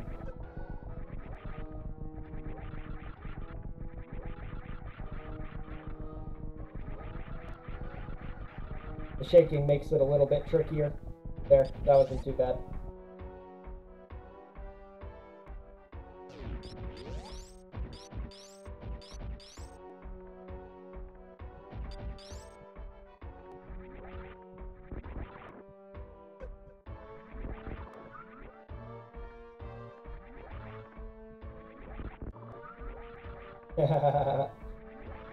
Let's see. Now I don't need to recharge here.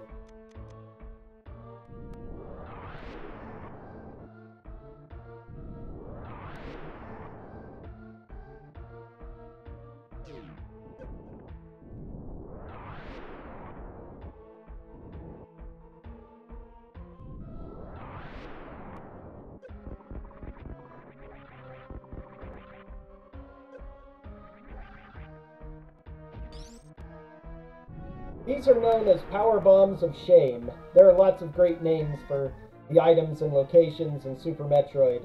They're called such because in a normal any percent run, you shouldn't need to pick these up, but if you haven't been using your power bombs, the small amount you do pick up correctly, you'll be out, and so you need to pick those up in order to proceed, because you have to have a couple to get through here.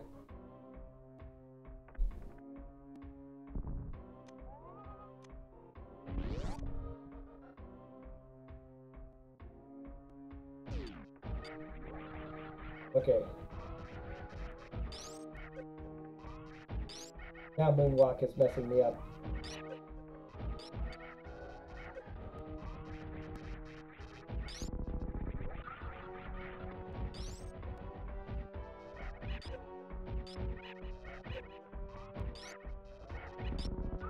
Okay.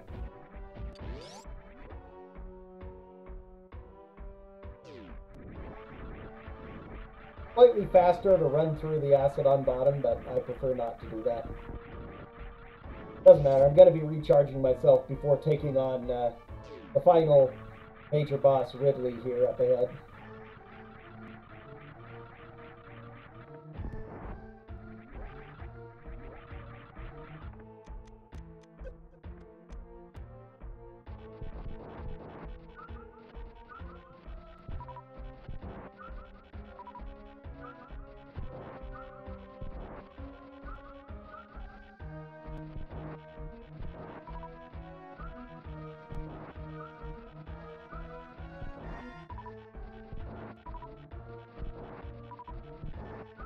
Yep, each one is 99 or 100-ish energy, but your default is 99 for your base one, so it seems kind of weird. But yeah, each of these is 100 units of energy. And then you also have reserve tanks, which have 100 energy in reserve, which are kind of bad. The way that they're programmed, you can have it, when you have it set on auto, when you run out of energy, they'll refill you, but they're kind of badly programmed.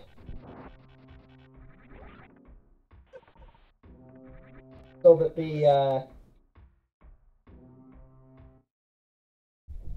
once they activate, you'll actually take another hit from them.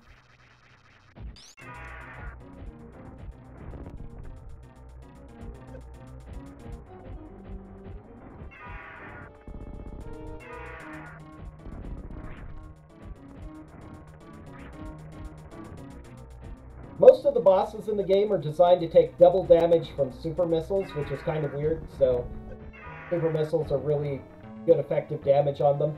If I use a full charged shot from the complete beam that I have, it does 500 damage. These super missiles doing double damage do 600. He has about 20,000-ish health, I can't remember. He also doesn't die immediately. He has a death threshold and a total death threshold. You can blow him up entirely, but the best way to fight him is once you pass his normal death hit point count, he'll eventually try to pick you up, especially if you're in Morph Ball, and then just self-destruct. Oh, I totally destroyed him. Okay, yep. I didn't think I was that close, actually.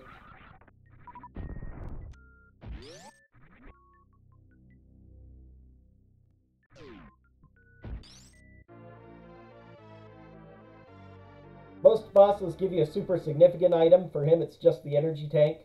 But right there in the middle is the broken container of the baby Metroid, which he stole at the very beginning of the game.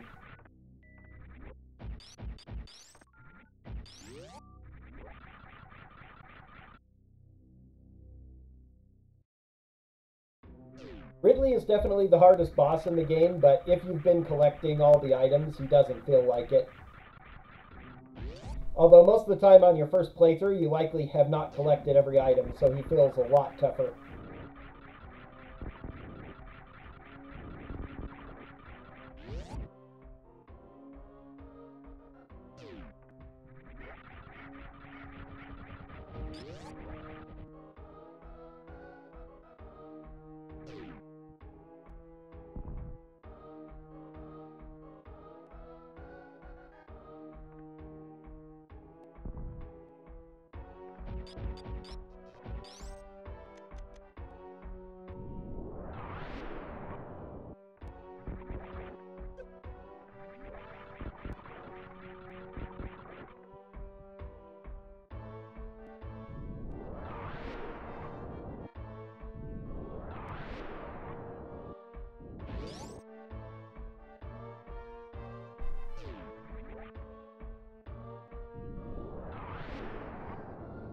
There are so many other neat tricks in this game, too, that are hard to figure out or explain.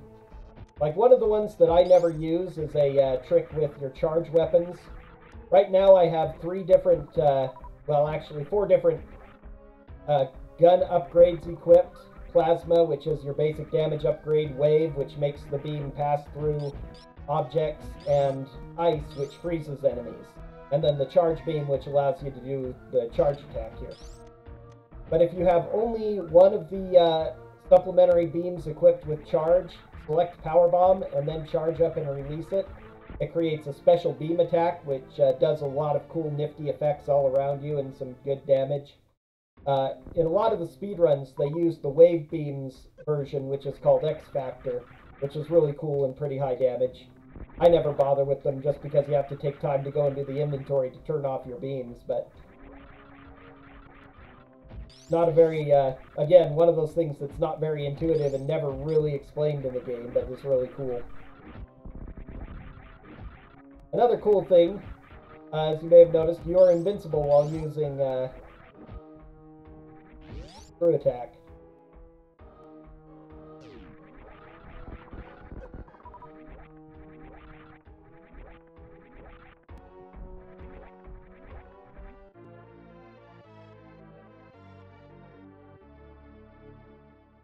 Now I'm just collecting the last few items that I've skipped.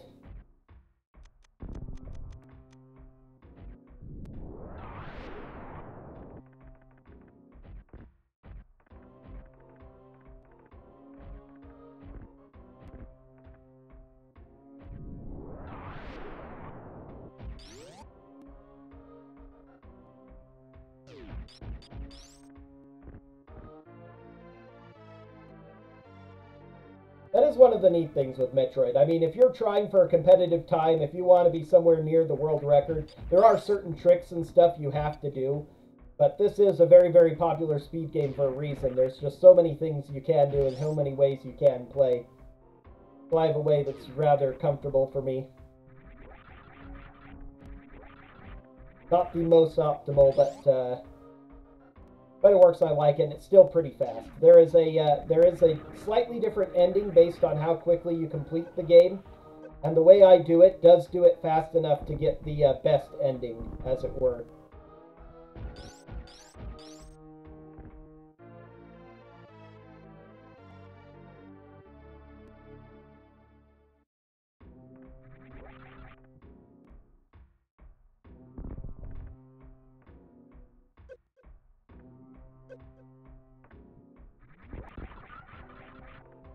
These guys are known as the Three Musketeers. They've ended quite a number of runs when players playing any percent, not having everything, are coming out of here weak and they get dropped on and killed by those very powerful key hunters. Again, another one of those things that is generally not dangerous in 100% because you just have access to so much more stuff. Alright, the last items for me are up here in the area called Norfair Reserve. You can get these earlier, either when you get grapple, you can come back and use those grapple blocks to swing across, or if you're very good with wall jumping, you can use difficult wall jumps to get up here. But you come out right here when you finish Lower Norfair and you have everything, making everything here easier to get, so I just wait until then. This lava isn't even hot enough to damage you when you have gravity suit, so that's another thing. I don't even have to worry about taking damage if I fall in the lava.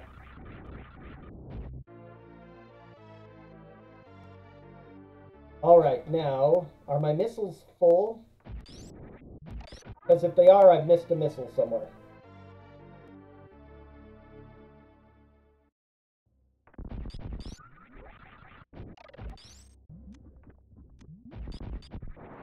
And I think they are. Let's see. Where have I missed missiles?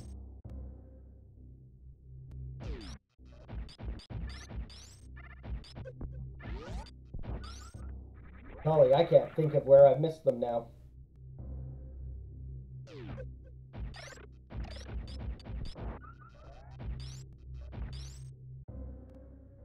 I got ones. Oh! Right here, actually. That's fine. Good. I'm glad I remembered these. I didn't get these the first time I came through here. 230 missiles. You too. Good weekend. Good dinner.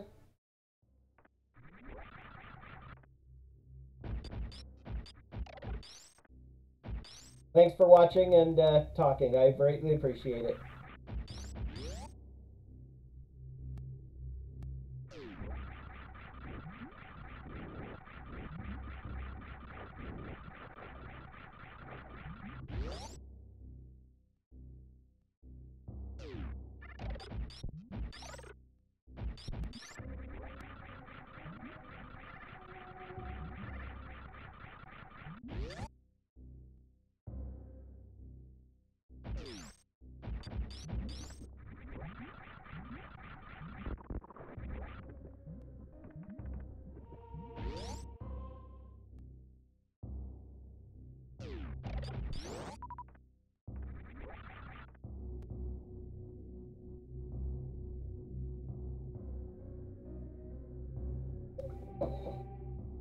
Probably better to keep those as my 230 missiles, really.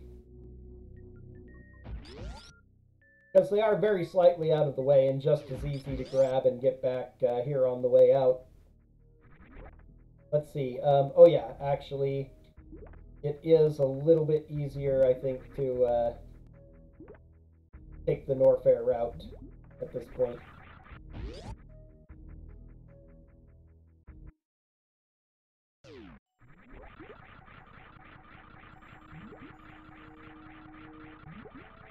Underwater base jump is easy.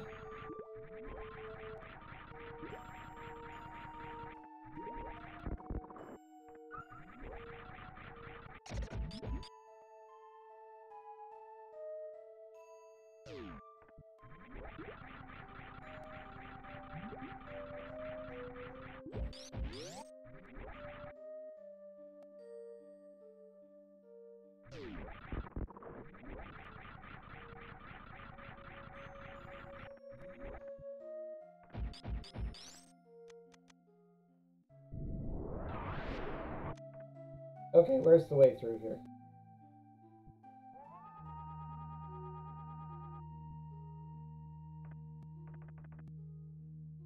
Just have to aim up a little. I usually don't take this route, so I don't remember that well. Some other people do it though and realize that actually, yeah, this probably is the quicker way to get out of Red Tower area.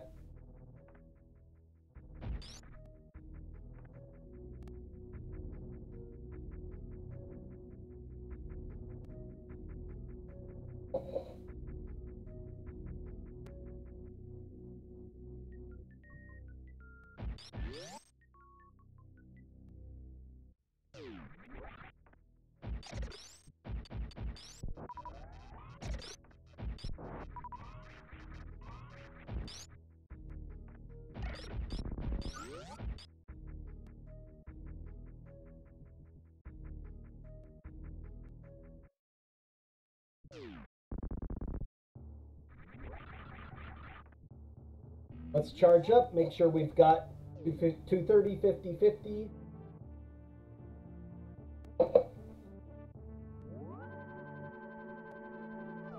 The last save. Make sure I didn't forget any of the reserve tanks. Not all 4 reserve tanks. Okay, I am good. Time to go beat Motherbrain.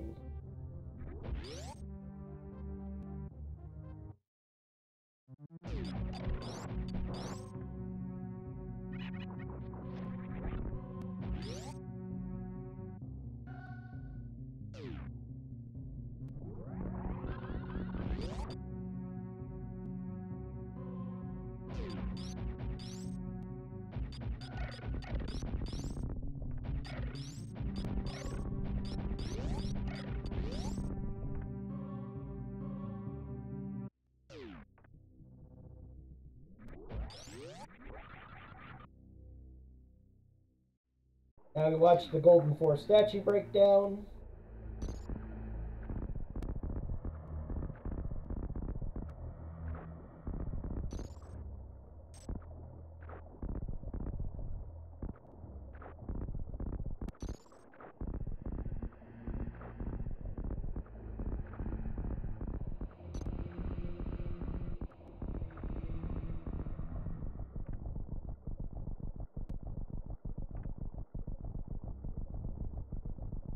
Hey, that's about the farthest I've ever gotten with a so-called infinite bomb jump.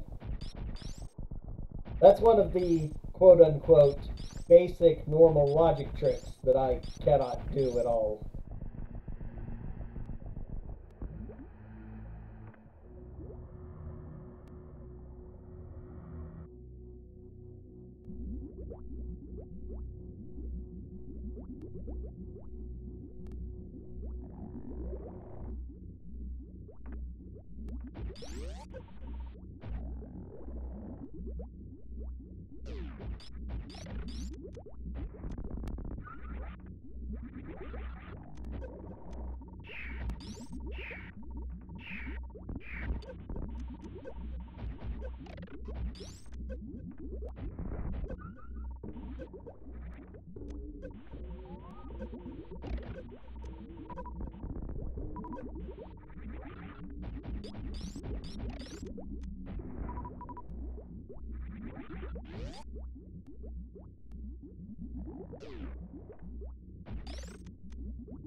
Okay, time for the baby skip.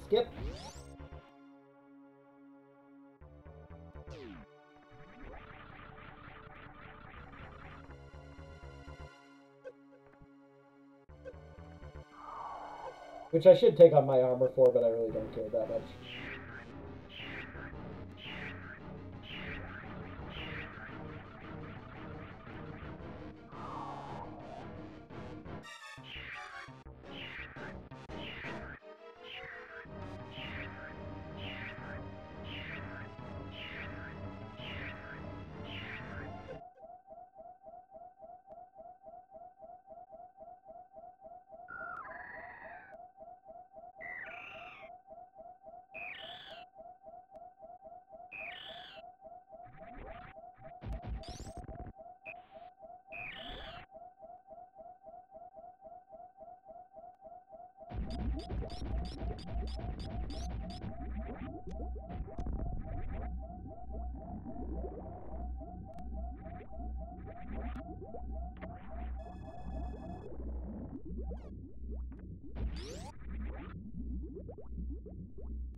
Final save just because I'm neurotic.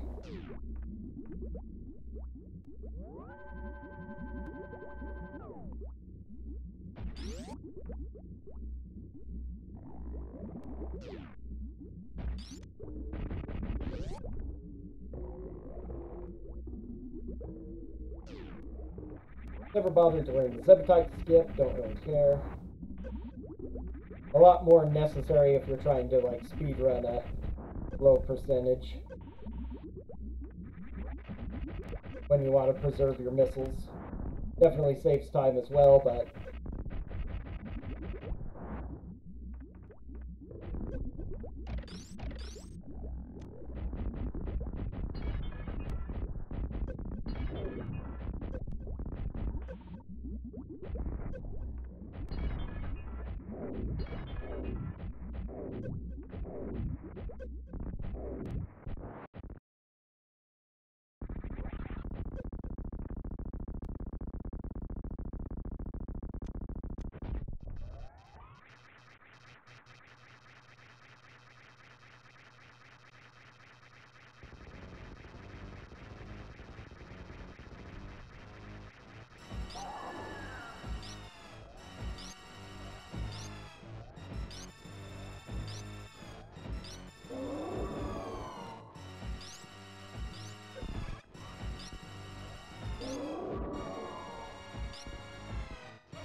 is it already time?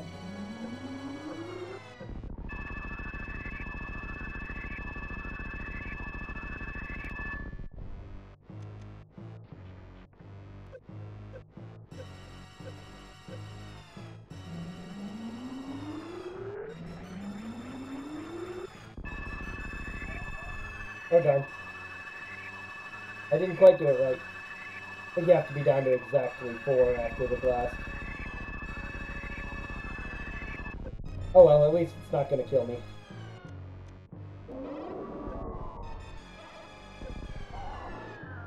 I've never gotten it either, so it's not a big deal as far as I'm concerned.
Now, another tiny optimization, speedrunners will also reduce lag by trying to get as close to Mother Brain as possible, but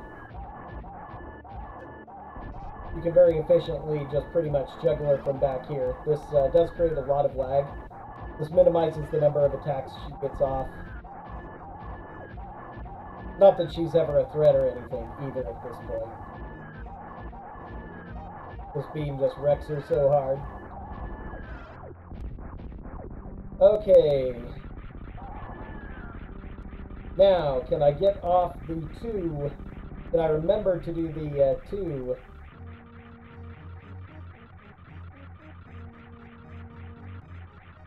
Shine Sparks I need to do.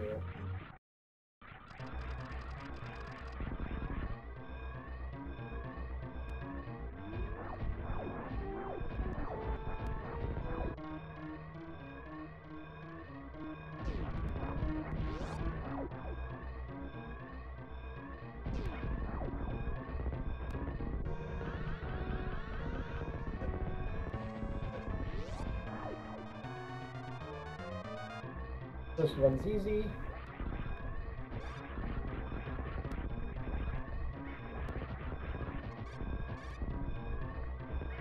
Okay.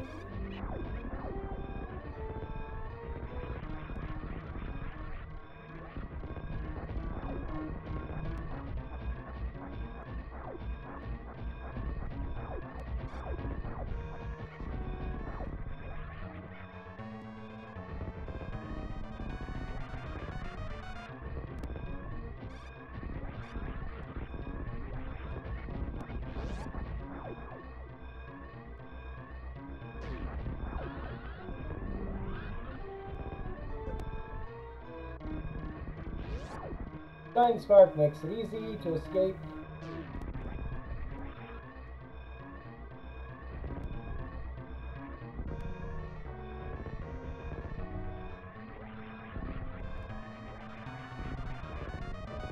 And now, because I always believe we should do this, we're going to go rescue some animals.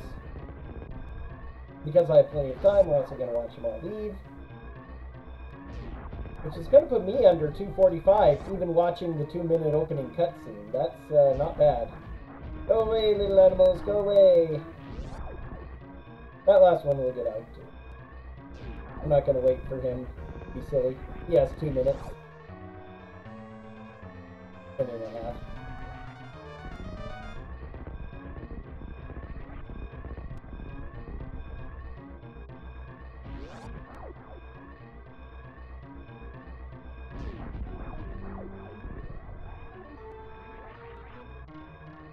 And that is time. 2:42:53. Not bad at all. Not for me, anyway.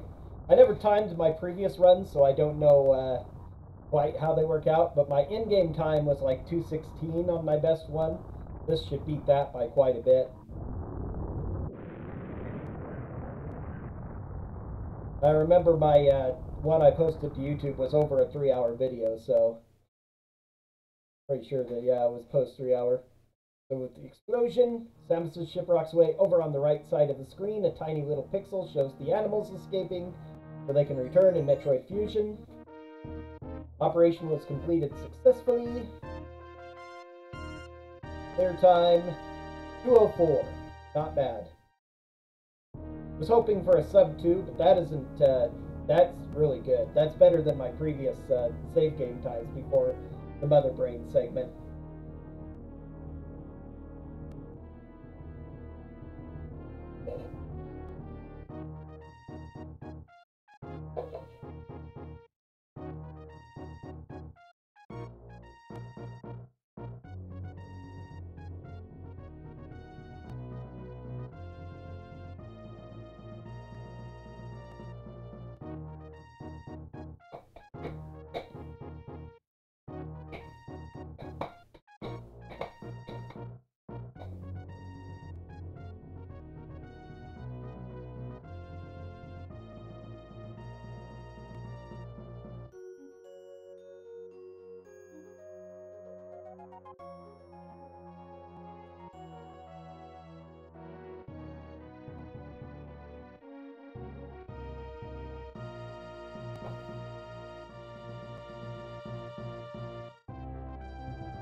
Now the most important part that everyone loves. The Deer Force of Shikamaru. Shika is Japanese for deer, so that's where that comes from. And Shikamaru from Naruto, of course, has the same name.